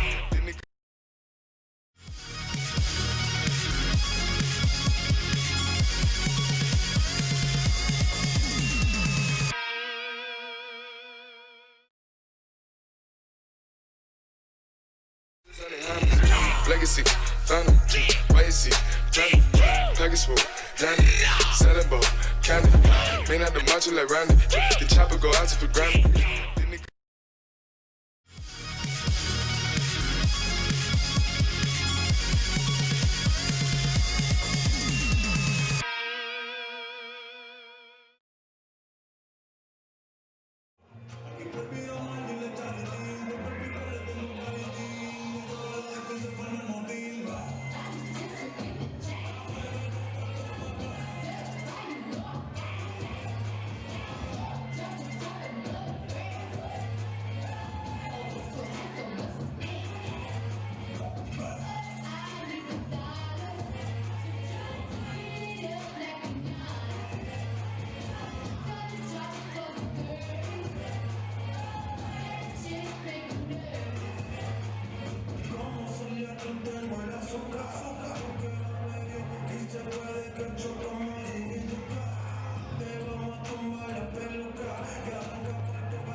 Welcome back to the Ring Fighting Championship 7.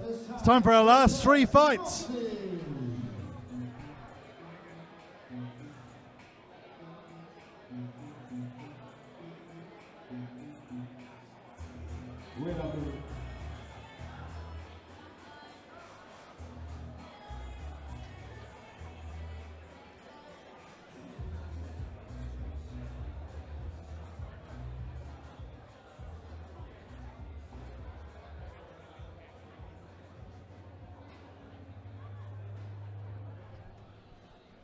Let's get back to the boxing. 3 fights left tonight, including a title fight with Hamzah Farouk.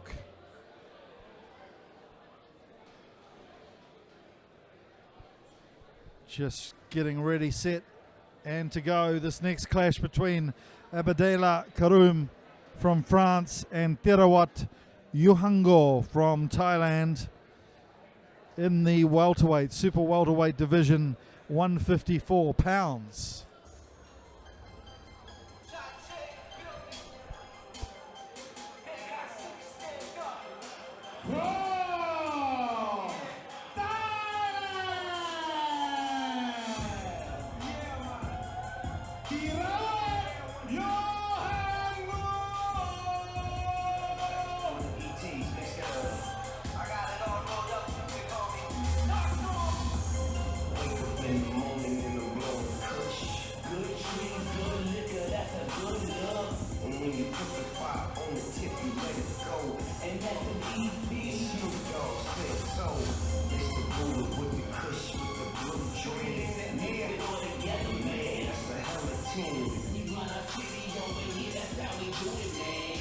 Featherweight Yuhango, 33rd fight in his pro career, 21 victories and 11 losses.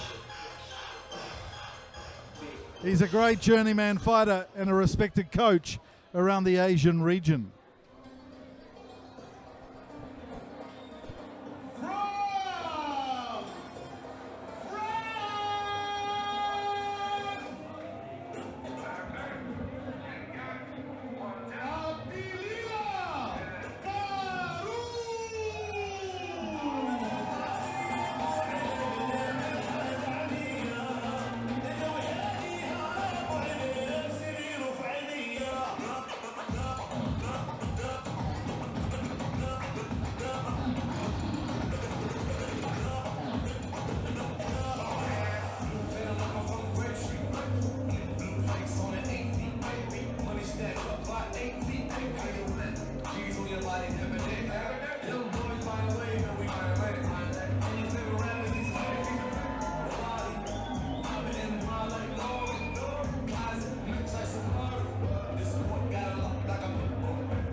Abdelelah Karroum from France, 6 fights, 6 victories, based in Singapore, a very, very promising fighter.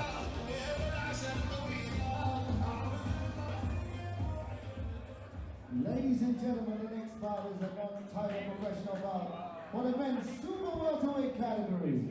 This bout is brought to you by Golden Glove Asia Promotion. This bout has been scheduled for 6 3-minute rounds. Refereeing this bout is Mr. Shoyle. In the blue corner, with a professional boxing record of 21 wins and 11 losses, fighting straight out of Thailand, Featherweight Yuhango.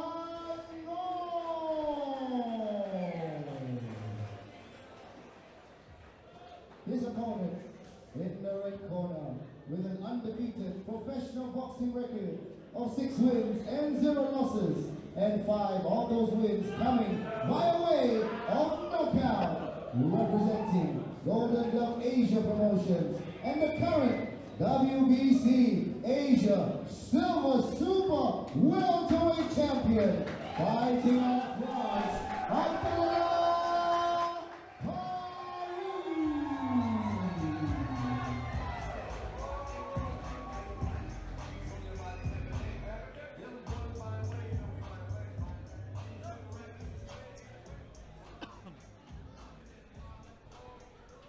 Great to see a Singapore referee involved in this clash, Mr. Choab, who will officiate between Abdelelah Karroum and from France and the Thai, Featherweight Yohango.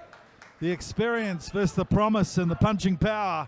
It's going to be a great clash here on the Ring Fighting Championship 7. Hope and glory. And we hope that we see some glory here for either fighter. Round one. It's Abdelelah with white and red shorts up against Featherweight, who has some wonderful fringing on his white trunks. And he moves to southpaw here, Featherweight. Vastly experienced boxer, Featherweight. Not to be underrated, that's for sure, as he pulls out a couple of big lefts from the draw. But, oh, Abdelelah comes back with a punch of his own that rocked Featherweight slightly. I love the shorts of Featherweight. On the backside of them is the text, "Everyone has a dream." A bit of a slip there from Abdelelah with his beautiful fluorescent Nikes not doing the job. Featherweight, though, showing some good form early in this fight. And he'll need to keep moving forward. Really enjoyed talking to Abdelelah Karroum yesterday at the weigh-ins. Very thoughtful young man from Corsica in France, the birthplace of Napoleon. And a special shout out to his family that will be watching all the way from France on the live stream here on One Play Sports Network. 4 sisters, 1 brother will be keen viewers in this clash as he tries to make it 7 from 7.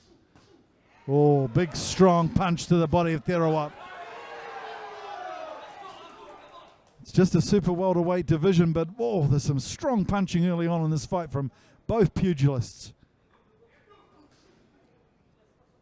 Featherweight nearing the end of his professional career, taking up coaching, spends a lot of time in China. Is actually fluent in Mandarin. Oh, certainly stepped up the standard here in this clash at the Ring Fighting Championship. Brought to you by the Golden Glove Asia Pop Promotion. As we near the end of round 1, 6 rounds this fight. Both fighters showing some potential to unleash some real hell here in this fight.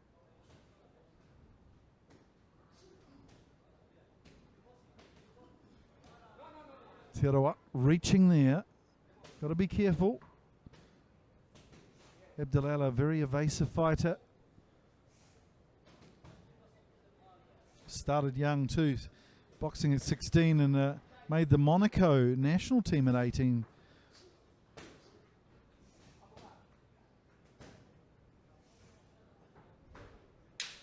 Last 10 seconds of round 1. Abdelelah moves in on the attack. Featherweight counters nicely, blocks it.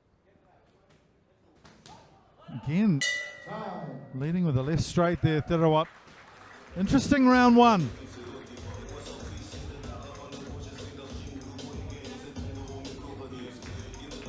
And here's Ina, one of our stunning ring girls at the Ring Fighting Championship, to liven things up as well.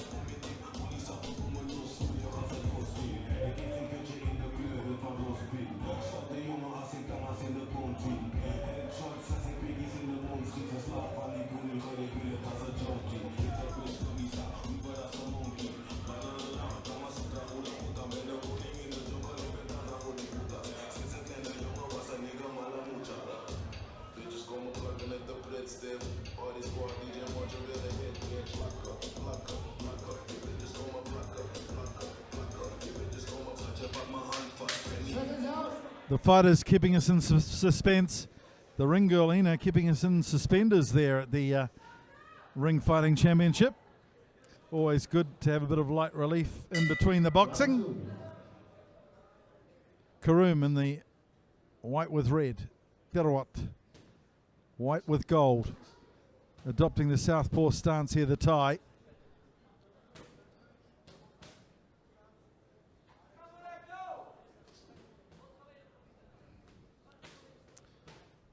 Abdelelah misses his mum's cooking. She's from Morocco. Loves his Moroccan food, but picks out the black carrot cake as his favourite dish here from Singapore. I've got to share, I share that love with him as well. Bit of egg, fresh off the pan. He's giving some punches fresh off the pan here to Featherweight as well. Nice combination, moving Featherweight up against the ropes. Featherweight has that charming Thai smile on his face, and Abdelelah Karroum will be trying to knock that off, I'm for sure.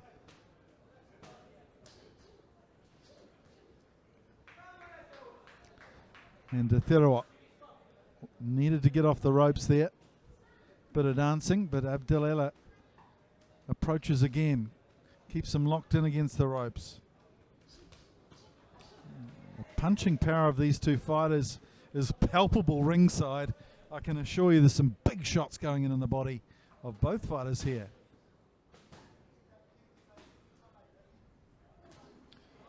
Featherweight giving away a bit of height, but managing to find some holes in the defense of the Frenchman.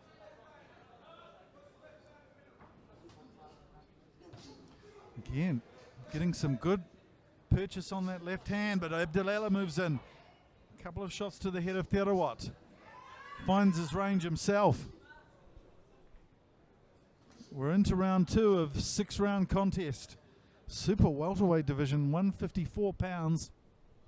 These guys are punching big for their weight though, that's for sure. You can see why Abdelelah's won a majority of his fights by knockout.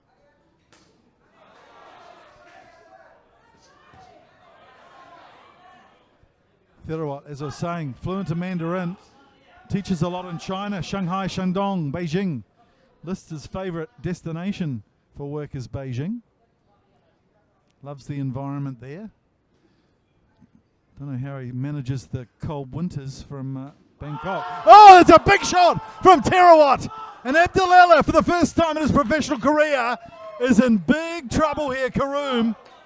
He's trying to compose himself quite quickly, but Featherweight hits him with a shot that might end his unblemished career. Featherweight will move in here. He's an experienced fighter. 10 seconds left of round 2. Abdelelah's fighting for his unbeaten career. A bit wobbly on the legs, but he looks like he's regained some composure. Featherweight manages to survive here. Abdelelah Karroum, as he reaches for the stool. He'll need 60 seconds of respite here. Great punch from Featherweight.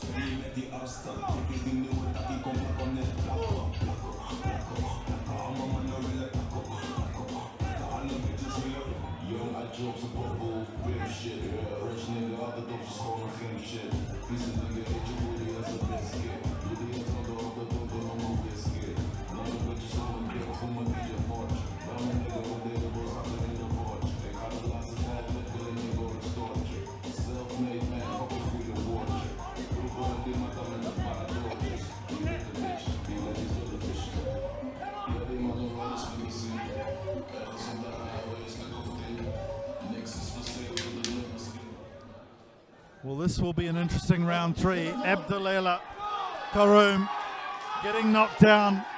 First time in his pro career against Featherweight Yohango. And I'm not quite sure if he's fully back on deck, to be fair, Abdelelah Karroum. We'll soon find out. And I'm sure Featherweight will put him through a thorough examination here.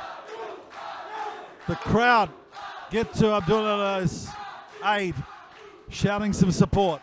Featherweight looking for an opening.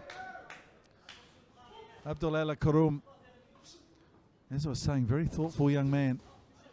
Came here to Singapore for the opportunity, staying for the people. Loves Singapore and his family, as he calls them, his second family here at the ring fighting community. And they'll need every inch of support from his family back home in France and them here in Singapore. And Abdelelah with a couple of decent shots there on Featherweight.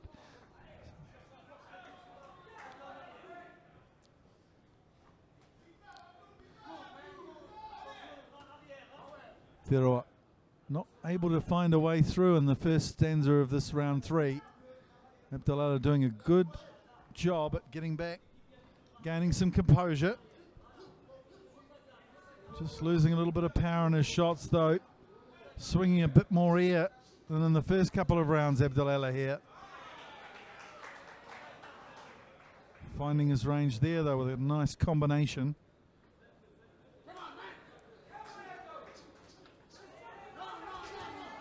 And this is what makes a professional fighter, isn't it? When you get a knock like this, how do you come back?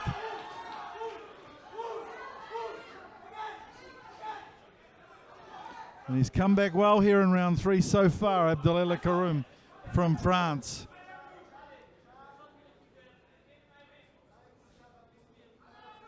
Just hard to believe these guys weigh 70 kilos. There's some big bombs. We've seen the biggest one, of course, from Featherweight in the last round. But Abdelelah, big power puncher, that's for sure. Featherweight realises he's lost the ascendancy there. Could have ended the fight early in round 3, but Abdelelah doing a great job at clawing his way back from the edge of consciousness, it had to be said. Now he's right into it. And he's spraying Featherweight here with a massive flurry of punches. Good one on the chin of Featherweight. Has he underestimated the Frenchman coming into round 3?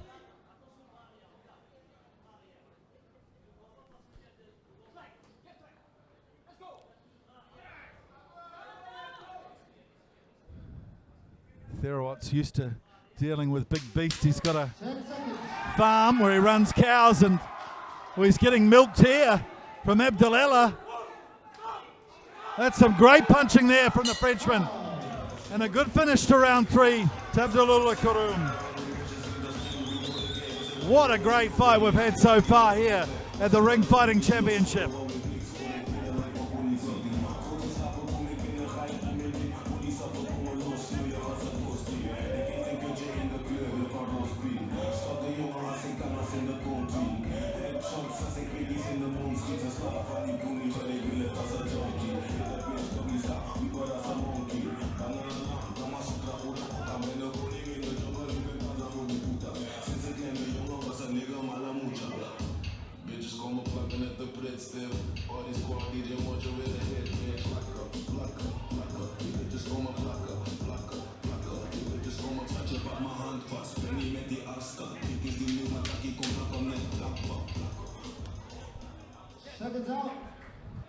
Yeah, it's the weekend. What better way to start a weekend than watching some top quality boxing here at the Ring Fighting Championship, round 4 of 6. What a fight we've had so far from these two pugilists. Featherweight Yohango from Thailand, a veteran it has to be said, against the young bull Abdelelah Karroum from France. Suffered a knockdown in round 2, but he came back well in round 3. As I said, Featherweight used to dealing with big bulls. He's got that beef farm in Thailand.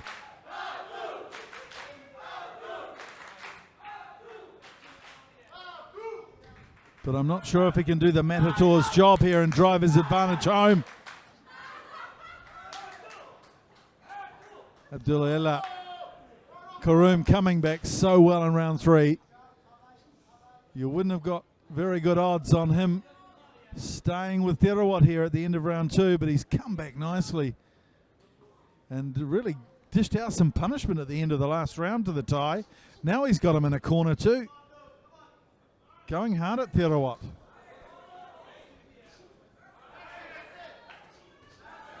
Good guard though from Featherweight, managing to defend the punches around the head.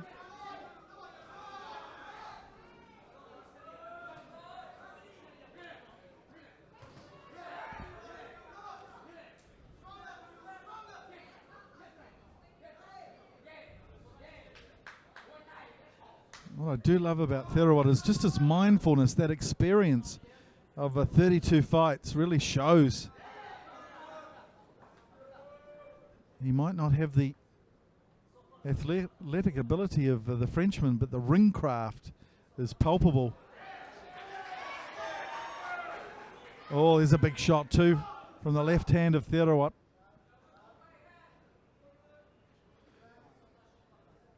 Letting his guard get very low here, the Thai, though. He's got to be careful.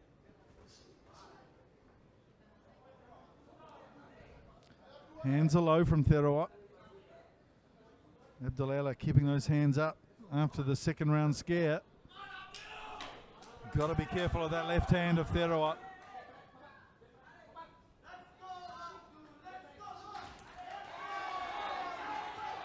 Oh, big shot there from Abdelelah.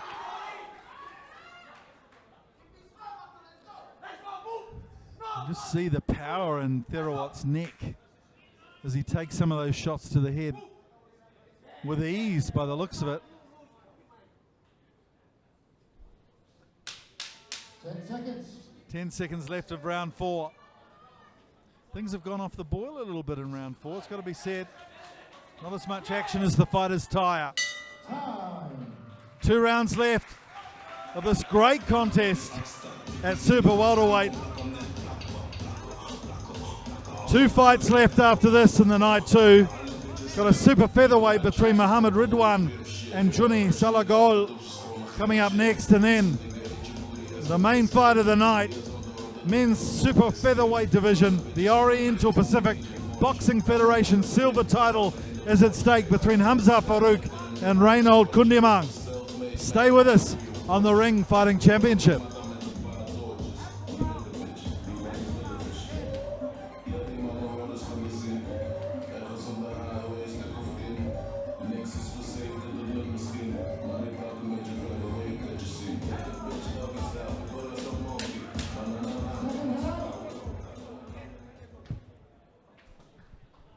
Two rounds left. Referee Choab from Singapore brings the fighters together. Fascinating clash here between the experienced fighter Featherweight from Thailand and this young man with so much potential, 6 fights, 6 wins, Abdelelah Karroum from France. And this will be a good search here, a good challenge for Abdelelah. He's won a majority of his fights by knockout. So going into 5 and 6 rounds, be good experience, especially against a great fighter like Featherweight, who gets caught on the jaw, but Abdelelah goes down, a little slip. He's fine. But he put in a good shot there on Featherweight. The Singapore crowd rally for the man based here in Singapore at the ring fighting community. Abdelelah, a well-loved figure here in the boxing community. And of course the ring fighting community moving from Kim Yam Road as well, setting up another branch in Cecil Street in the centre of town. People love coming here and training. A great stable of fighters here available to learn from and train with, including Abdelelah, who does a lot of coaching here as well. Big shot from the local guy, the Frenchman, against Featherweight, who comes back with a barrage of his own. Featherweight gets caught though on the jaw there from Abdelelah. Goes to southpaw.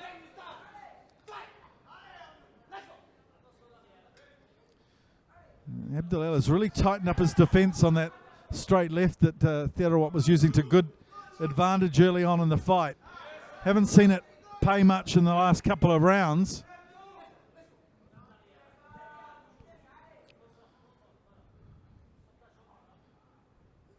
Oh, go slow there, Featherweight, but caught on the elbows of Abdelelah. Good defence. Short man, Featherweight.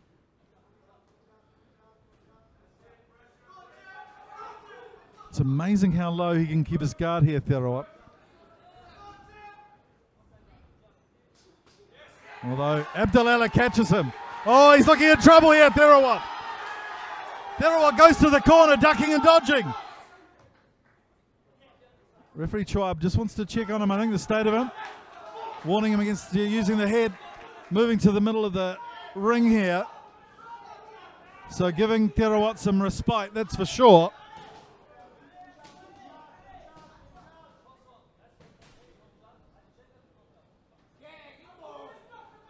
Interesting talking to Abdelelah Karroum about his time in Monaco as we enter the last 10 seconds. Round 5. Just seconds left before we enter the last round. Oh my goodness, this has been a hell of a fight. Karroum suffering a knockdown in round 2, but other than that, it's been pretty even between Featherweight from Thailand and Karroum from France.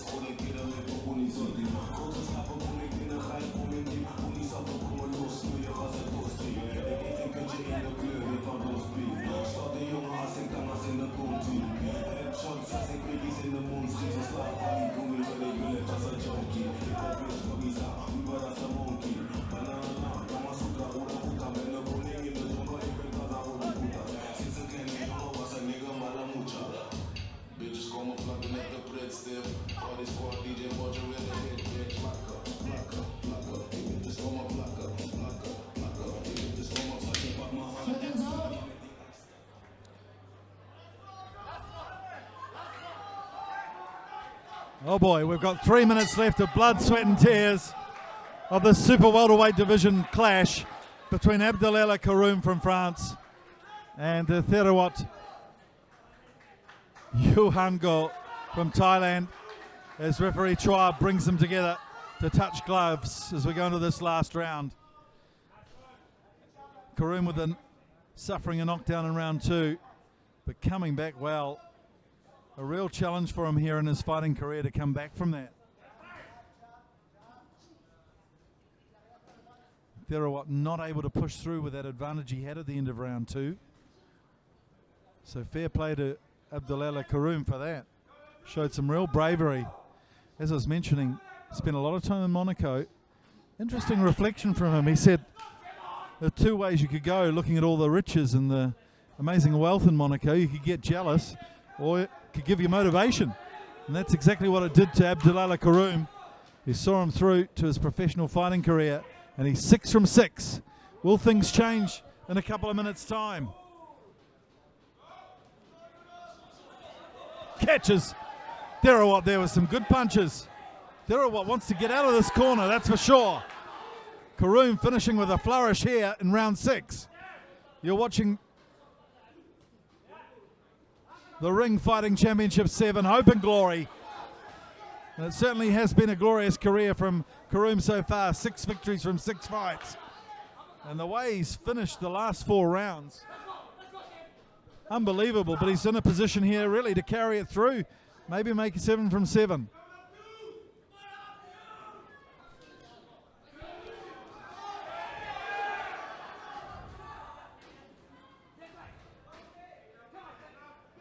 Featherweight looking a little bit more tired now as Abdelelah gets him with a couple of shots to the head. Featherweight comes back well. He's determined, the Thai.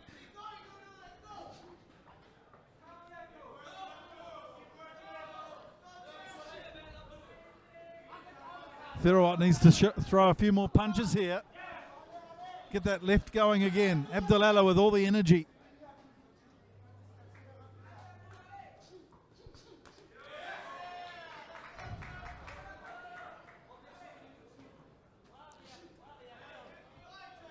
Featherweight goes to the body. It's a nice combination, but Abdelelah comes back, storming back.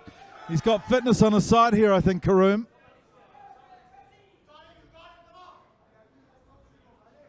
He has certainly looked strong since that knockdown. And Featherweight really slowed down. Featherweight's trainer advising him against leaning in there, that's for sure. Wants to keep the space. Last 10 seconds of the fight. Who's got petrol in the tank? Looks like Abdelelah Karroum. Really finishes hard, that's for sure. What a fight that was. Super welterweight. And some ups and downs there for Abdelelah Karroum. Second round knockdown from Featherweight, but he came back well in the second half of this fight. We'll go to the cards. It will be a very interesting decision.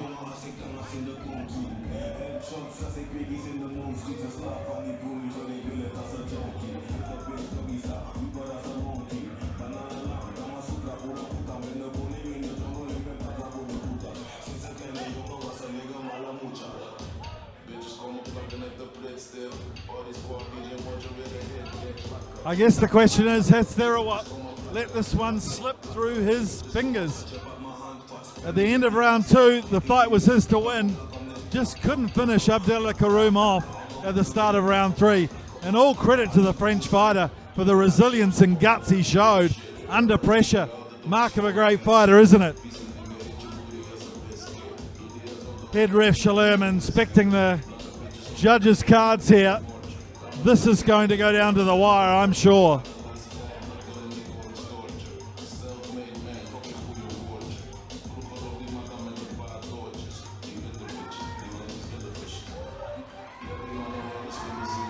The two fighters salute the crowd. Have really given the crowd some great entertainment here. By some way, the fight of the night so far. Featherweight, the experienced campaigner, 33rd fight tonight. Karroum into his 7th professional fight. And we see Abu appear ringside. He may have a decision for us very shortly. Ladies and gentlemen, the winner of this bout by majority decision. In the red corner,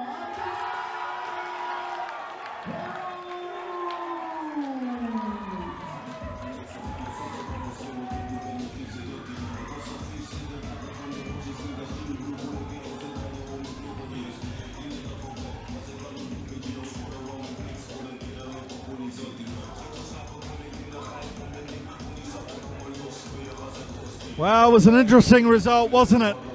Apart from that knockdown, Abdelelah Karroum showing his fighting ability, that's for sure, and the ability to take a big punch as well. So Karroum, a non-title fight tonight, but he is the current WBC Asia Silver Super Welterweight champion and keeps his unbeaten record tonight. We've got 2 fights left on the card here at the Ring Fighting Championship 7. The next fight, the Singaporean local Muhamad Ridhwan, the chosen one, will take on a Filipino, Juni Salagawal. Stay with us for that one.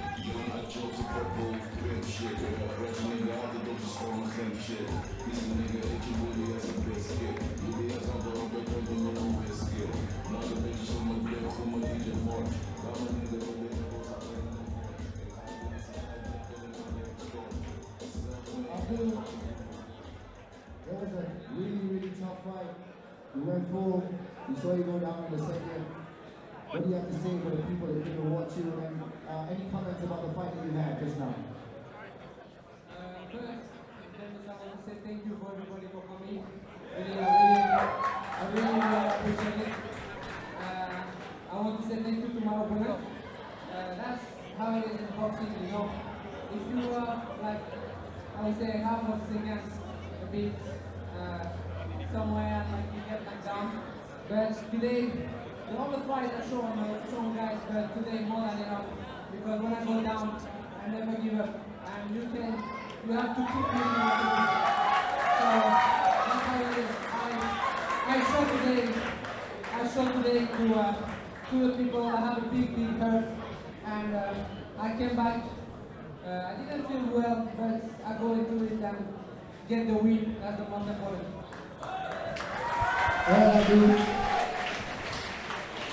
Your 7th fight, 7th win, TRC 7. What can we look forward to in the next upcoming fight for you? Definitely I'm the WBC Asia Silver. So what I want is the WBC Asia Gold, and I'm going to work hard for that. I need some holiday, catch up with my family. I'm sure they're proud of this fight because I showed them like I don't give up. I can't wait to go there, go in front of Africa, see my family, and come back stronger than ever. That's right, ladies and gentlemen. Put your hands together for the current WBC Asia Silver Super Welterweight Champion, Abdelelah Karroum, a champion by nature, a champion by name, recovering from that setback in round 2 to take the victory over Featherweight, the Thai, who fought a great fight, that's for sure. Just couldn't finish Karroum when he had him literally on the ropes. So Abdelelah will return to Corsica, spend some time with his family. Special shout out to you. Thanks for watching here on the One Play Sports Network. We move to Super Featherweight next. It's the chosen one, Muhamad Ridhwan. And he'll take on Filipino Juni Salagawal. That's next on the Ring Fighting Championship.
This bout has been brought to you by Golden Glove Asia Promotions. This bout has been scheduled for 8 3-minute rounds, and refereeing this bout is Mr. Aram.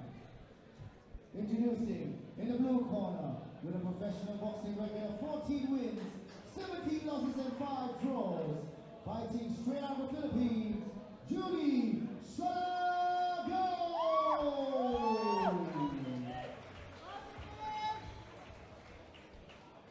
It is his opponent in the red corner with a professional boxing record of 14 wins and 2 losses, the former IBO Intercontinental Champion and fighting out of Singapore, Muhamad, the chosen one, Ridhwan! Great to see this Singapore hero, Muhamad Ridhwan, back in the ring. A lot of uncertainty in 2019 for him, but I'm sure he loves getting back into the ring and plying his trade. And it's a bit of a challenge for him tonight. Juni Salagol, an experienced pugilist, that's for sure, his 32nd professional fight.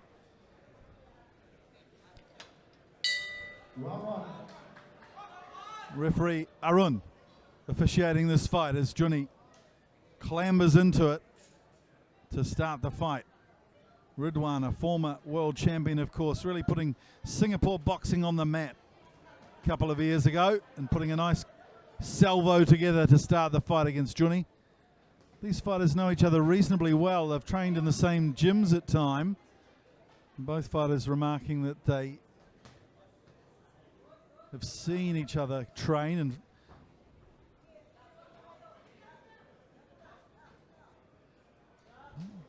so it'll be interesting to see who takes any advantage of what they know as Ridhwan moves in strongly, showing he's here for business, that's for sure, Ridhwan. And some big strong punches too from the Singaporean, getting Juni into a corner. And Muhamad Ridhwan, the chosen one, coming out strongly in round 1 here at the Ring Fighting Championship 7. Juni Salagol in the gold shorts with white at the back. Ridhwan with the silvery hair and the black shorts. It'll be interesting to see if they got any intelligence out of watching each other spar. Ridhwan spending some time in Allah Gym down in Cebu. That's where Juni was observing him.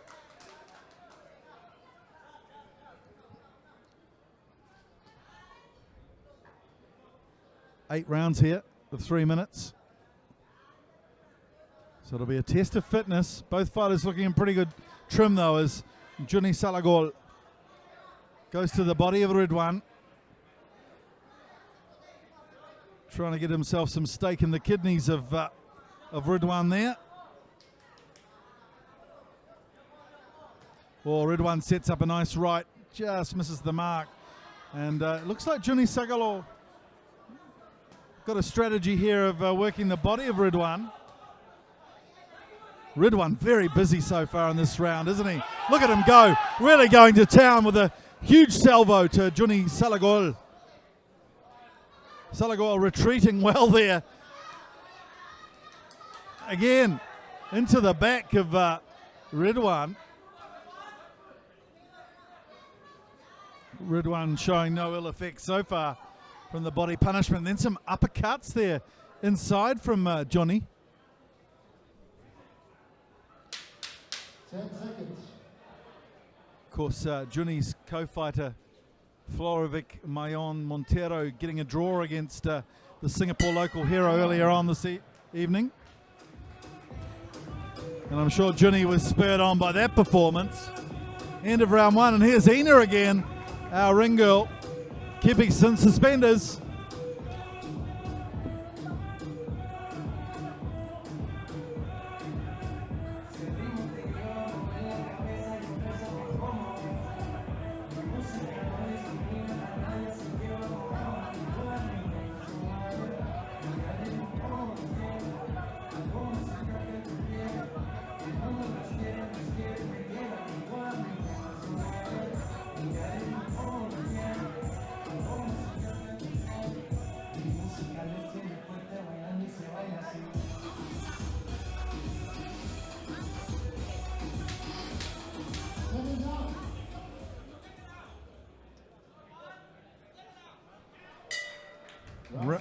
Round 2 of this 8-round contest. Super featherweight. Ridhwan, black shorts, Singapore. From Philippines, gold and white shorts, Johnny Salagol. To Ridhwan testing out the cup there. The massive cup of Johnny, has to be said. Oh, nice left there to the jaw of Johnny. Johnny says, come on, I'll have some more of that. And Ridhwan says, here's some more. Trying to smash the adobo out of Johnny Salagol here. Big right, not finding its mark from Ridhwan. But just so busy, Ridhwan. So busy. Referee Arun from Thailand. Just bringing the fighters apart. And there's a bit of blood now off the left eye of Johnny Salagol. Streaming down his cheek. That could get interesting later on. And I'm sure Ridhwan spotted it. Goes to the body first, and they're in a clinch here. Referee, yeah, wants to get in again. Separate these two guys. Anxious looks from Ridhwan's coach, Alexei Volodin, the Russian from Kuala Lumpur, based in Kuala Lumpur at the moment, who's coaching Ridhwan. Looks like he's done some good work for Ridhwan too. He's looking well prepared for this fight.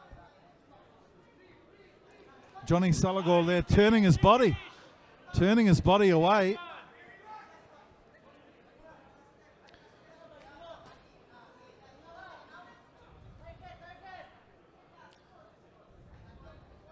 Yeah, a bit of blood bothering Johnny now on his left eye. Trying to clear it away with his glove. Both fighters interested in the aesthetics of being young men, commenting on each other's hairstyles. Of course, Johnny Salagol with the ponytail. Ridhwan favouring the mullet. Sort of a blue rinse through it as well. So some interesting fashion statements, but some very brutal boxing statements too so far in this fight from both fighters. And yeah, Johnny Salagol is really affected by that left eye. I think his vision is slightly obscured now. And Ridhwan, I'm sure, will try and take advantage of that.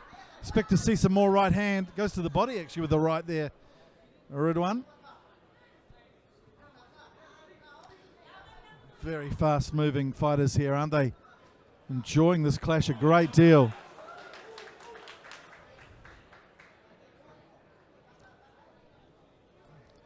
Well, I got the perspiration before now. I'm getting splashed with blood from Johnny ringside. It's spraying everywhere. Got corpuscles on my laptop here ringside as we enter the last stanza of round 2. And that's the end of the second round. And Johnny will need some work on that eye.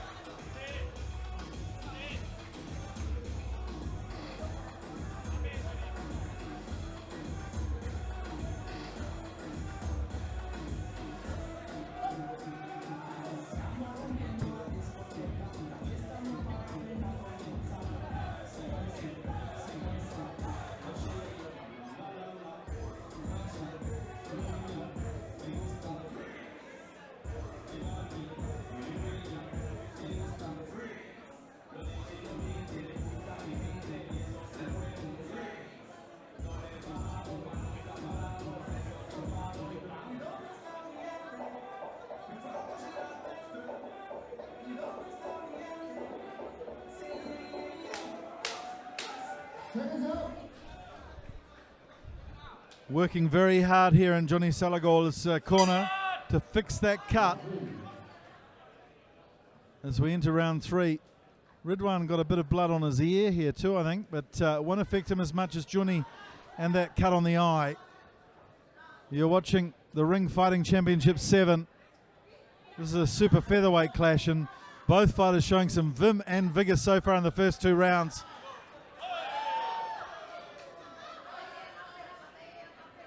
Nice flurry of punches from both fighters here. Johnny, very busy, brave fighter.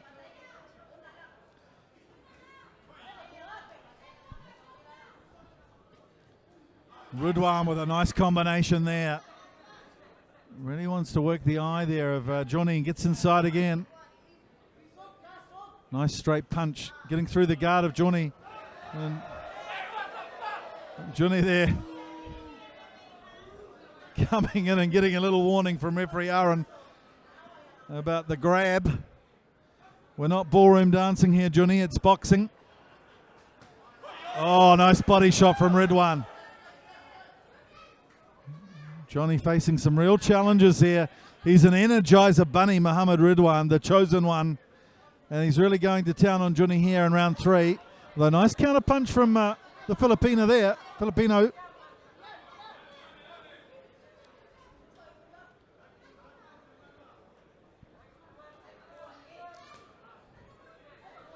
Philippines, such a heritage of boxing. Some fantastic champions over the years and a real culture of fight, combat, sport.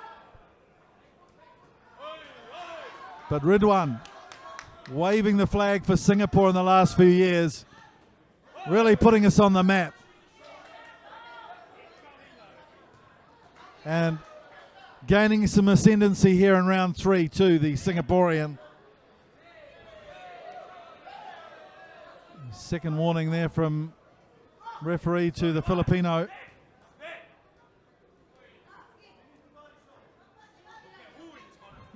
Coach Volodine advising Ridhwan to give him some body work here. But Johnny coming back nicely.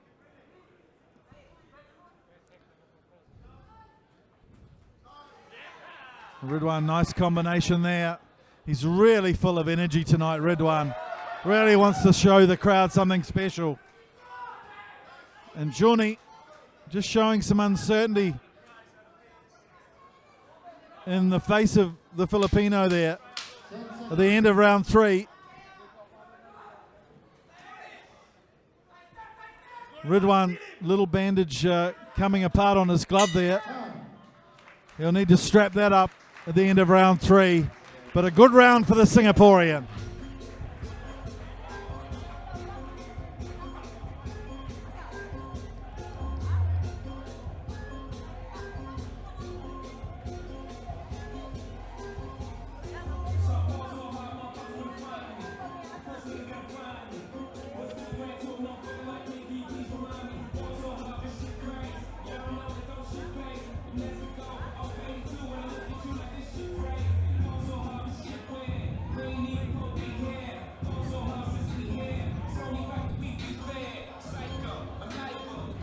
Great to see one of our ring girls, Ina, in the ring again between round 3 and 4. Reminded me to get some steamed buns for breakfast tomorrow morning.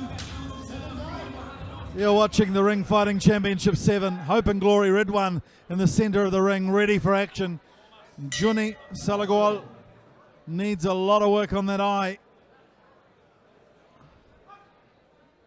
Doesn't look like they've fixed the strapping either on Ridhwan's glove there. It's a bit remiss of them. That's going to flap around in round 4.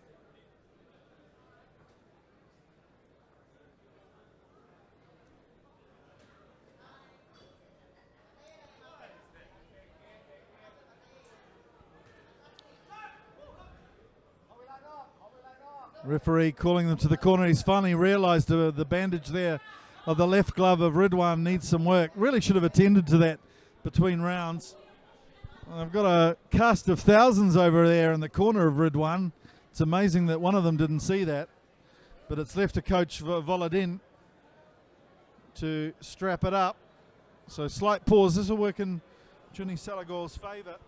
Give him a breather.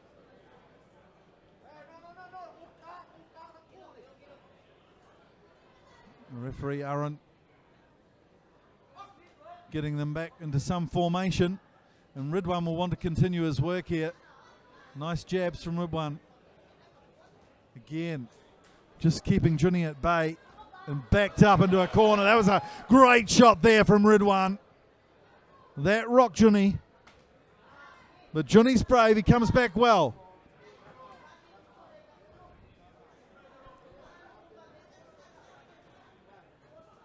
Oh, lovely uppercut there from Muhamad Ridhwan. We're seeing a great exhibition here from the Singaporean. He's picking off some beautiful shots here against the Filipino. Filipino again just turning his head slightly.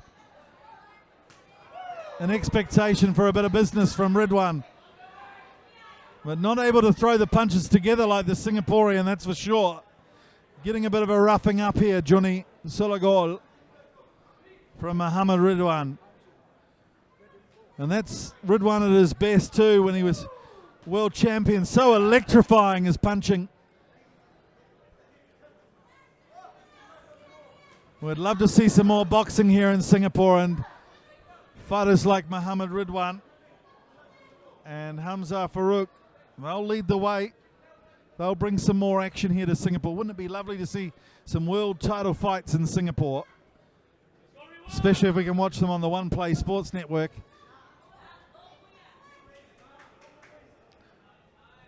Ridhwan gets him into a corner here, the Filipino, and goes to town on the body and head of Johnny Salagol.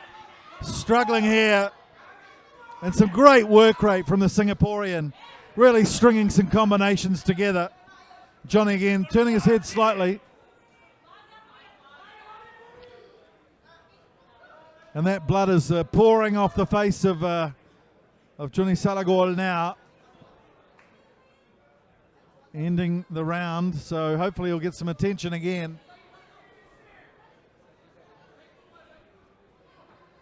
Ridhwan sets up right downstairs, last 10 seconds of the round. Singaporean looking good, ahead on points so far in this fight.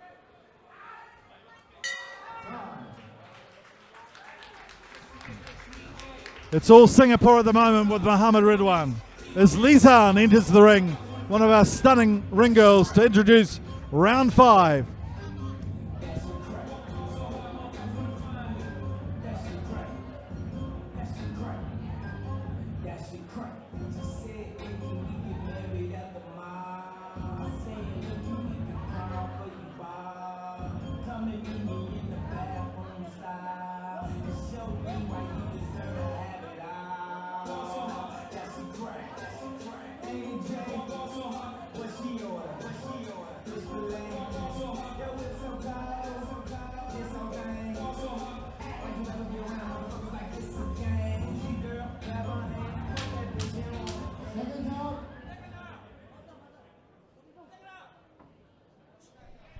So we're halfway through this 8-round clash here at the Ring Fighting Championship 7. Super featherweight. It's Ridhwan in the black trunks, Johnny Salagol in the gold and white. And Ridhwan has done a great job in the first half of this fight. Set himself up nicely. Ahead in points, definitely. Has been strong, shown a good work rate. And look at this, some lovely combinations again. Beautiful fighter to watch, Ridhwan, that's for sure, when he's on his game. And he's really going to force the issue here as he leads Johnny into a no-exit cul-de-sac of pain. Ridhwan moving in here.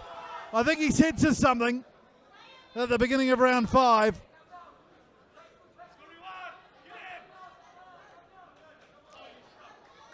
And has Ridhwan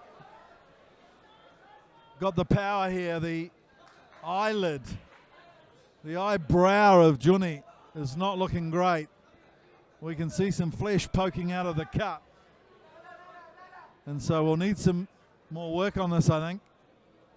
It really is pouring out. The doctor's been called in. But Ridhwan has been clinical, that's for sure. And they finish the fight. The doctor says he can't go on. Johnny Salagol, the cut with the blood pouring out, making a bloody mask on the face of the Filipino. And Muhamad Ridhwan gaining a victory here at the Ring Fighting Championship 7. The hometown hero bringing it home for us here. The audience excited and happy. And why shouldn't they be? It was a great, busy performance from Muhamad Ridhwan.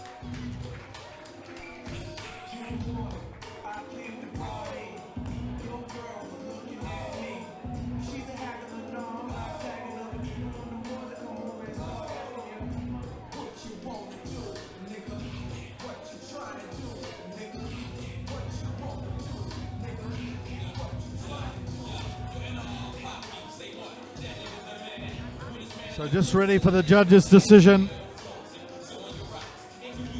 or confirmation of this victory from Muhamad Ridhwan.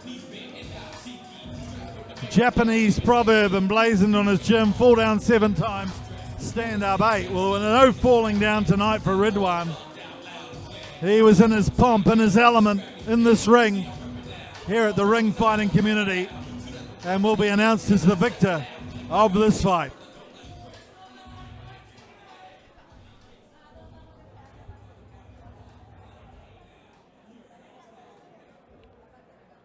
Ladies and gentlemen, the winner of this round by TKO at 59 seconds in the 5th round, Muhamad, the chosen one, Ridhwan!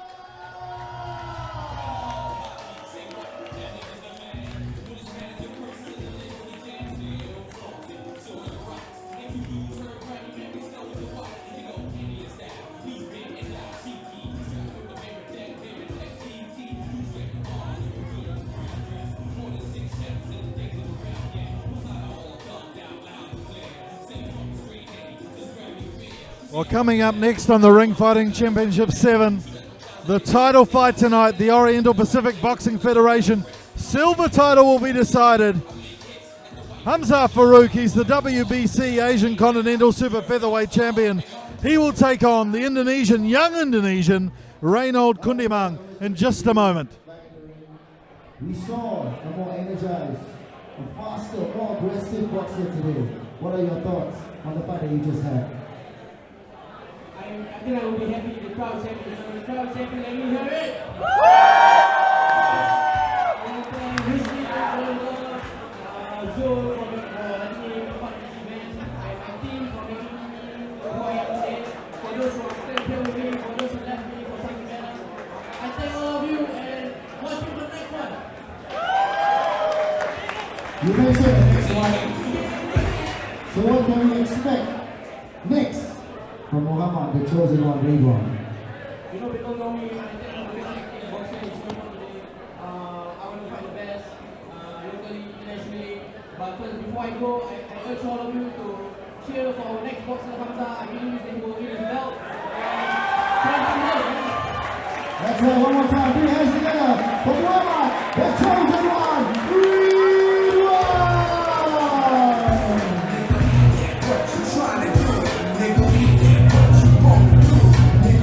Stand by for the main title fight tonight here at the Ring Fighting Championship 7.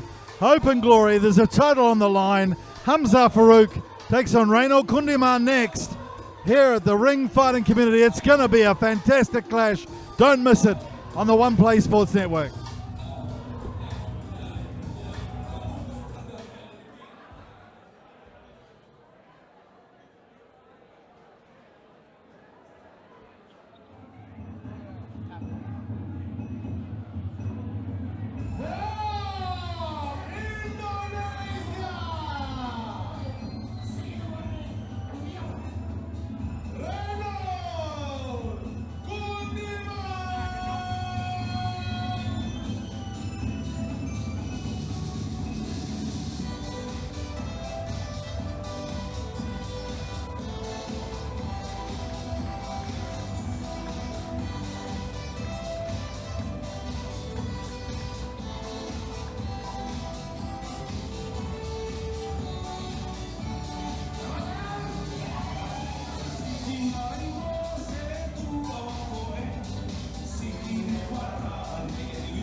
The young Indonesian, is he up to the challenge here at the Ring Fighting Championship 7? Just a young man, a lot of pressure on him. He's facing the might of the Singapore hero, Hamzah Farouk.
Well, he's a Singapore hero, but he looks more like a gunslinging hombre tonight at the Ring Fighting Championship.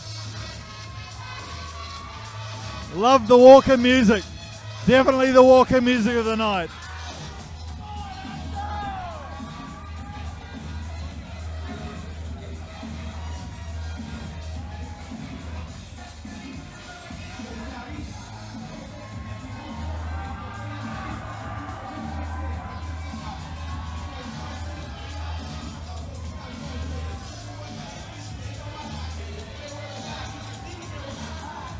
He's the current WBC Asia Continental Super Featherweight champion.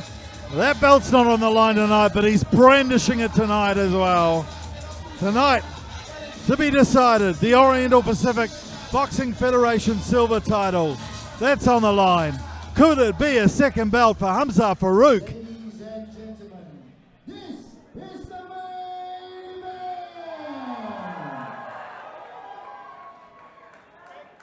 And it's time to get real in the ring. Ladies and gentlemen, this is for professional men's boxing super featherweight category, and it's for the Oriental Pacific Boxing Federation silver title. This bout has been brought to you by Global Asia Promotions and is sanctioned by the Oriental Pacific Boxing Federation. This bout has been scheduled for 10 3-minute rounds under all PBF rules. Judging this bout is Judge number 1, Judge Somse, Judge number 2, Judge Aran, and Judge number 3, Judge Shoaib. Supervising this fight is Mr. Shalom. Refereeing this bout is also Mr. Pidel. Introducing, in the blue corner, with a professional boxing record of 8 wins, 1 loss, and 3 draws, fighting straight out of Indonesia, Ridhwan Kundimang.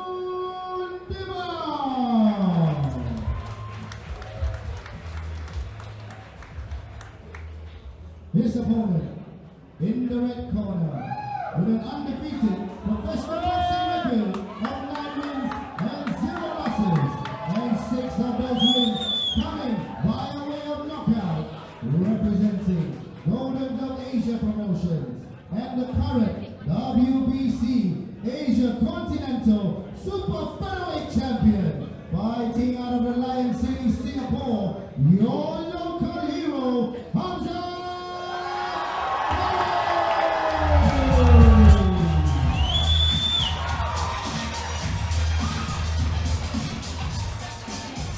Well, you can hear the reverence of the Singapore crowd as they salute their local hero, Hamzah Farouk. Shalom brings the championship belt into the middle of the ring. That's going to be decided tonight. And what a cracker we have on our hands. They brought the senior judge to referee this one, Mr. Pinit from Thailand. He's been around. He knows all the tricks. So Hamzah Farouk in the white and gold shorts. Reynold Kundimang, white and blue. Just a young man, Reynold. And has a real snap in that jab early on in the fight, Reynold Kundimang. Hamzah has the height advantage here. And Reynold, obviously a young talent, just 18 years old, born in the 2000s. And Hamzah, 31 years old, the senior statesman here in this clash, that's for sure. Of course, only been a pro boxer for a few years. 9 from 9 so far, though, with 6 knockouts. So some power in those gloves of Hamzah Farouk. Also looks like there's some power in Reynold Kundimang's hands as well, although just the 8 wins and 3 draws with 1 loss for Kundimang. He's had a busy year, that's for sure.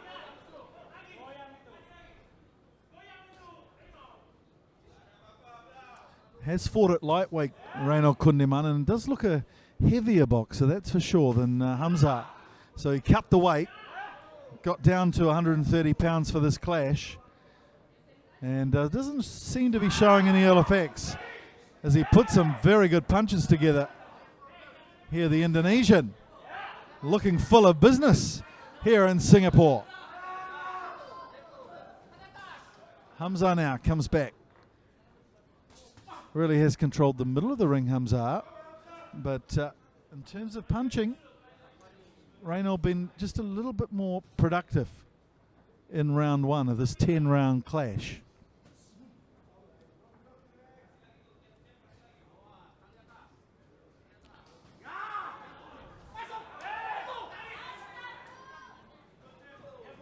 There's a real tension in the air here in Kim Yam Road at the ring fighting community as this fight starts off. Probably not as some expected. Hamzah, no stranger to getting a first round knockout or two, but Reynold Kundimang has come out and has fought in an assertive manner, that's for sure. Oh, nice counter there too, off the ropes from Kundimang.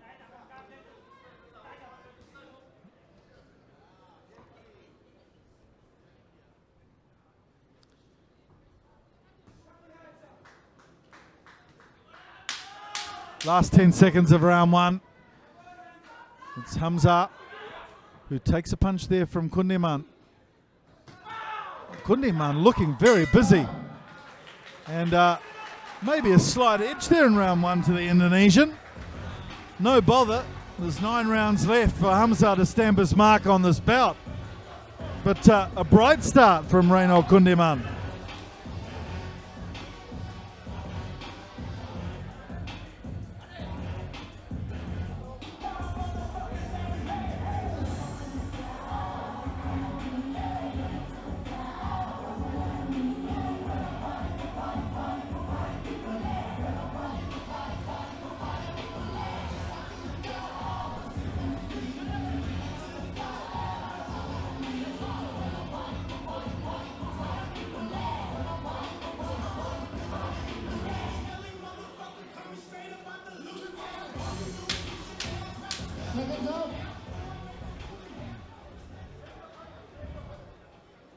You're watching the Ring Fighting Championship here on One Play Sports Network. Second round of 10. On a great night of boxing so far in Singapore. Local hero Efasha, the face Kamarudin, ending up with a draw against the Filipina Florovic Montero. It was a little bit of a surprise. Montero fighting very well. But just in the previous fight we saw Muhamad Ridhwan come out and looking so energized, full of vim and vigor, and taking a TKO decision off Juni Salagol. Looking very good, Muhamad Ridhwan. Hopefully we'll see a special year from him in 2020. Hamzah coming out in round 2 with a little bit more application here. Oh, big swinging right. Nothing but air there for Reynold Kundimang.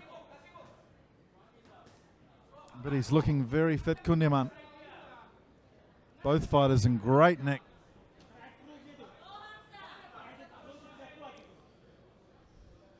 Kundimang has had 4 wins in a row since August. So that's a busy 3 months of boxing, that's for sure. And showing no wear or tear or ill effects of having so many fights, that's for sure. Really coming at Hamzah here. Hamzah, of course, a very special character. Turned his life around 3 years ago.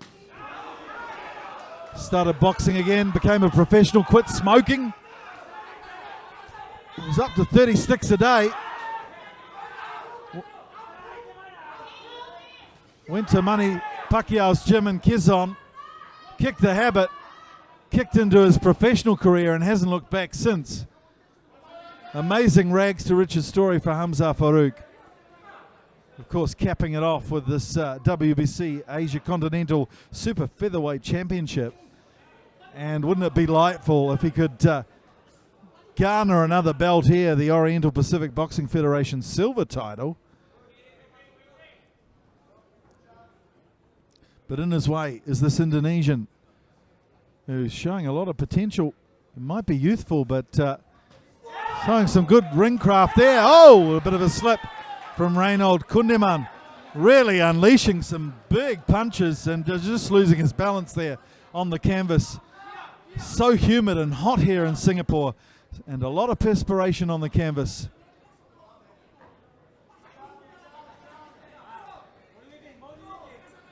But this Reynold at 18 years old really does look like something special. 10 seconds. Round 2 almost finished here at the Ring Fighting Championship, and Reynold Kundimang starting this fight very well against Hamzah Farouk.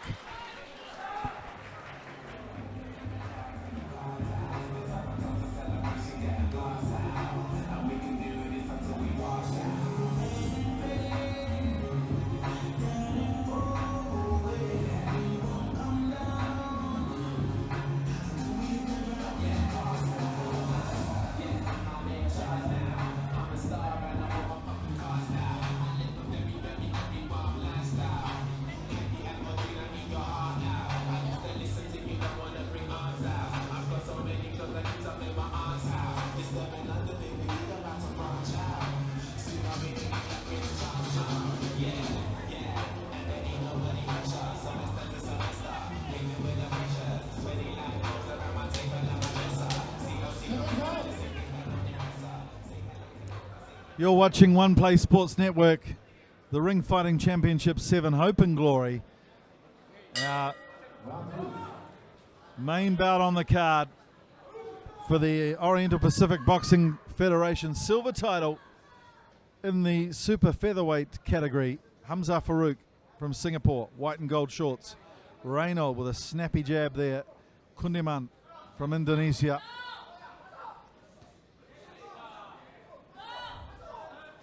Trading jabs here, and Kundimang moving in.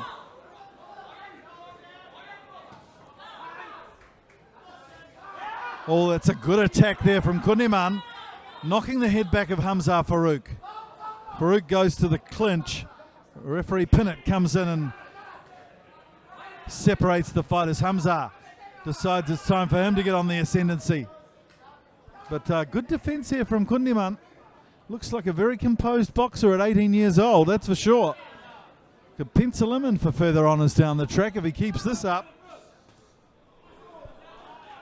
Got a lovely balance on him, Kundimang. Let go with that one, but well blocked from Hamzah. There's a real difference in the snap of punches here, though, between the two fighters, and got to say, the Indonesian showing a bit more vigour here. Early on the fight, though, still third round of 10. Again, Kundimang with a nice barrage. Hamzah goes to the jab. Try to keep the distance. He's got a reach advantage here.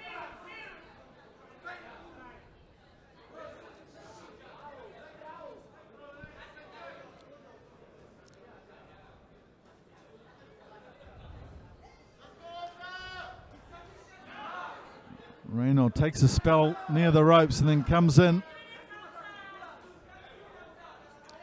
Hamzah's got a real riddle in front of him here, hasn't he? This young Kundimang, a decent fighter. So he'll have to unlock the mystery, I think, of Kundimang. He's got another 7.5 rounds to do it in, though. It's the great thing about these 10-round fights. Good counter there from Kundimang. His reflexes are quite startling, the young Indonesian. And of course, when you're fighting a pugilist like Hamzah, that reach advantage You really got to move quickly on your feet, and that's what the young Indonesian's doing so far. Although he gets tagged there with a right. Now the crowd come alive. Kundimang comes back though. What an intriguing round this has been, the third round of this contest. Kundimang again, showing no backward step here. Good round 3, and Hamzah gives him the slap of appreciation. We've seen some feisty fighting from the visitors tonight. We've seen some feisty ring girl action as well from Lizan. Great to see the young ladies here at the Ring Fighting Championship.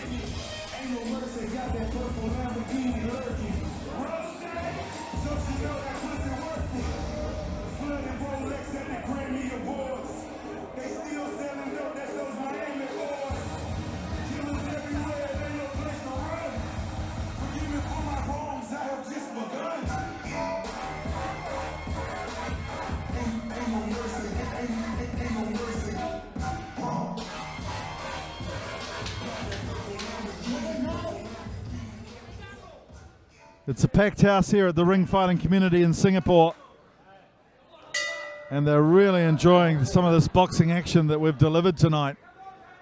The corner of Kundimang from Indonesia working on his legs early. He's been busy with the footwork today.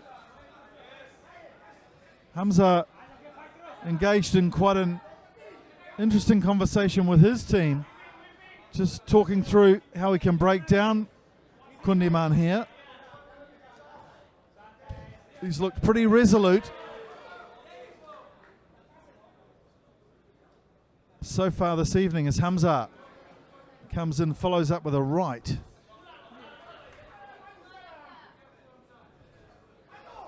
Hamzah's hand speed has stayed really solid as Kundimang comes in with a right and a left. Oh, that's a lovely left too from Kundimang. Has he got Hamzah in trouble? Hamzah's going for a big hug here. Kundimang's having none of it.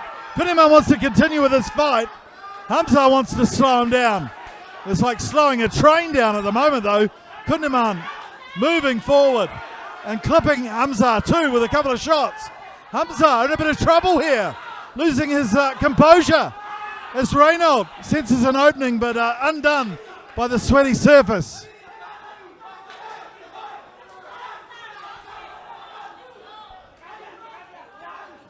Oh, it's a big right hand over the top from Kundimang. Hamzah's in a bit of trouble here. Kundimang moves forward and senses an opening here. Kundimang's trading hard with Hamzah. Hamzah comes back, couple of shots of his own. And he stunned the Indonesian. Kundimang's not looking great. Kundimang, hands on knees. Not sure exactly where he is at the moment, the Indonesian. And he's down on his knees. Hamzah goes to the corner. Kundimang, things were looking so great for him. And he's out. Hamzah wins the belt. Kundimang's day is over. A great victory from Hamzah. From the jaws of defeat, it has to be said. Kundimang was going hard, and now he's ended up on his back in dismay here on the Singapore canvas. The crowd goes crazy at the Ring Fighting Championship. Kundimang, not sure where he is. Hamzah knows where he is. He's in a place of glory, open glory, here at the Ring Fighting Championship with another belt round his waist. Oh, what a fight. What a victory for the Singaporean.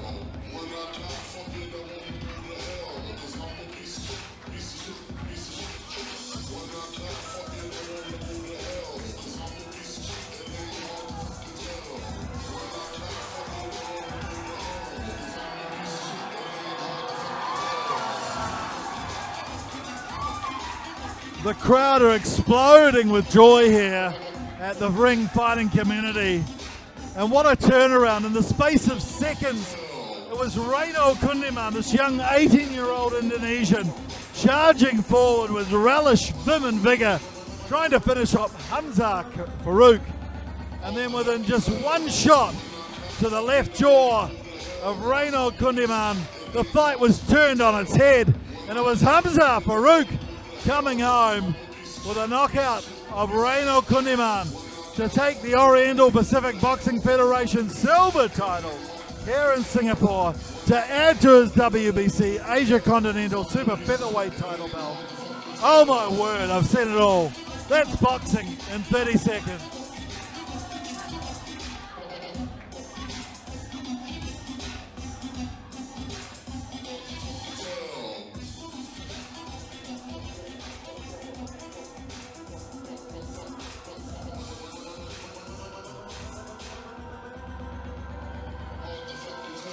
Well, Reynold Kundimang leaves the ring.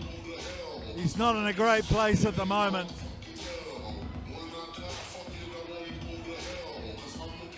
But one man who is Hamzah Farouk from Singapore. He gets himself into double figures, 10 fights, 10 victories in his professional career. And that's his 7th knockout from 10 fights. Quite something. And it wasn't all one-way traffic, that is for sure. Reynold Kundimang has to be complimented for his energy. He laid down a real challenge for the Singaporean, but the Singaporean sapped it up, came back to win the belt.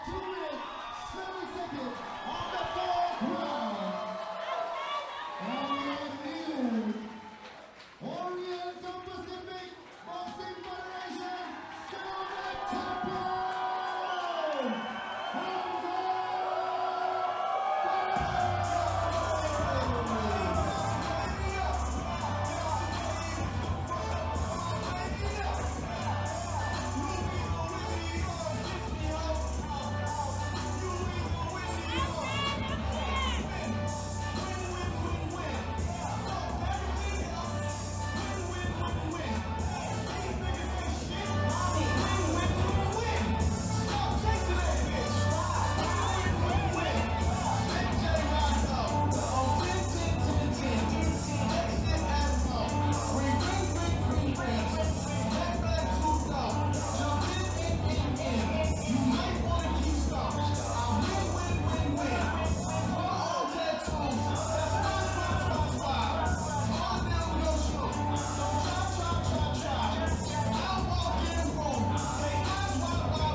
What a great night of boxing we've had here at the Ring Fighting Championship.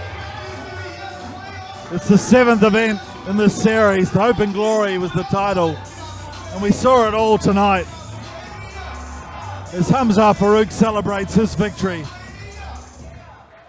We saw some promising fighters on the card. Lorenzo Fernandez with the first bout tonight from Cuba with a victory. As we'll speak to the champion. and we saw you turn the tables in the 4th round.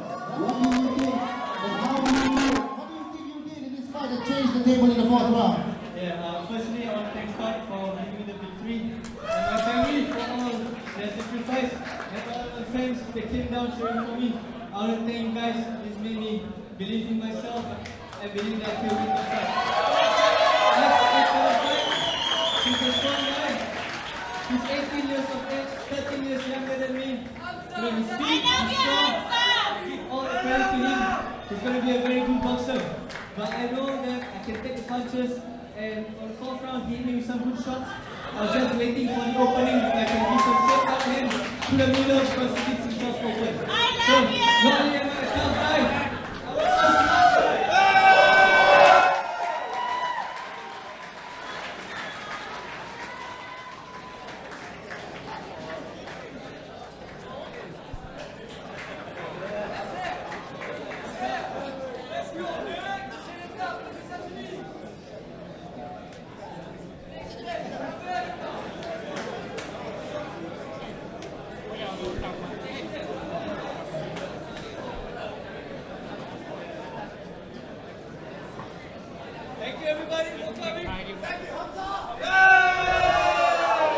Well, it's a real victory party here for the Golden Glove Asian Promotions team. It's been a good night for them.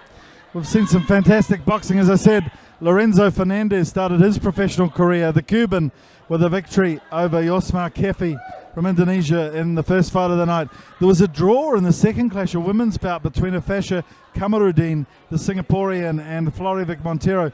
Good performance that surprised a lot of people in the crowd. And the face, Kamarudin, ended up with a draw against the Filipina. Fight 3, Rashid Hamani from Algeria started his professional fighting career with a victory over Bambang Rusiati. Daryl Edmond, the Oathbreaker, with a points victory over Maxi Nahak from Indonesia. And wow, Muhamad Ridhwan shook the crowd and set this title fight up with an incredible fight against Juni Salagol. Ridhwan returning to his best in his pomp. Some energy, some vigor, some flurries, some salvos of punches. Amazing performance from Ridhwan. Got us to the last fight of the night, the title fight, the Oriental Pacific Boxing Federation silver title. And in the men's super featherweight division, it was Hamzah Farouk, who in the first 3 rounds, it had to be said, Reynold Kundimang from Indonesia, the young 18-year-old, surprised a few people in the crowd with his fighting style, looked composed, had energy, but and to be fair, had Hamzah in a bit of trouble at one stage, but Hamzah just turned the tables in an instant, and it ended up with a knockout victory to Hamzah. 2 titles on your waist right now. What can we expect from you in the upcoming future? Yeah, we're going to expect big international fights within the next year or so. And I believe in myself. I have a great team behind me. I dedicate this belt to them because they believe in me. And we're going to grow together. And watch out, this event is going to go to the world stage real soon. And all of our GGN fighters are getting on the world stage real soon. So follow us. Alright, follow us, we need your support. And next year is going to be a big year for all of us. Thank you guys. That's right, ladies and gentlemen, one more time. Your new Oriental Pacific Boxing Federation Silver Champion, Hamzah Farouk! Hope you've enjoyed our coverage here on One Play Sports Network. You've been watching the Ring Fighting Championship 7. Mike Rehu signing off from Singapore. Have a great weekend. Good evening.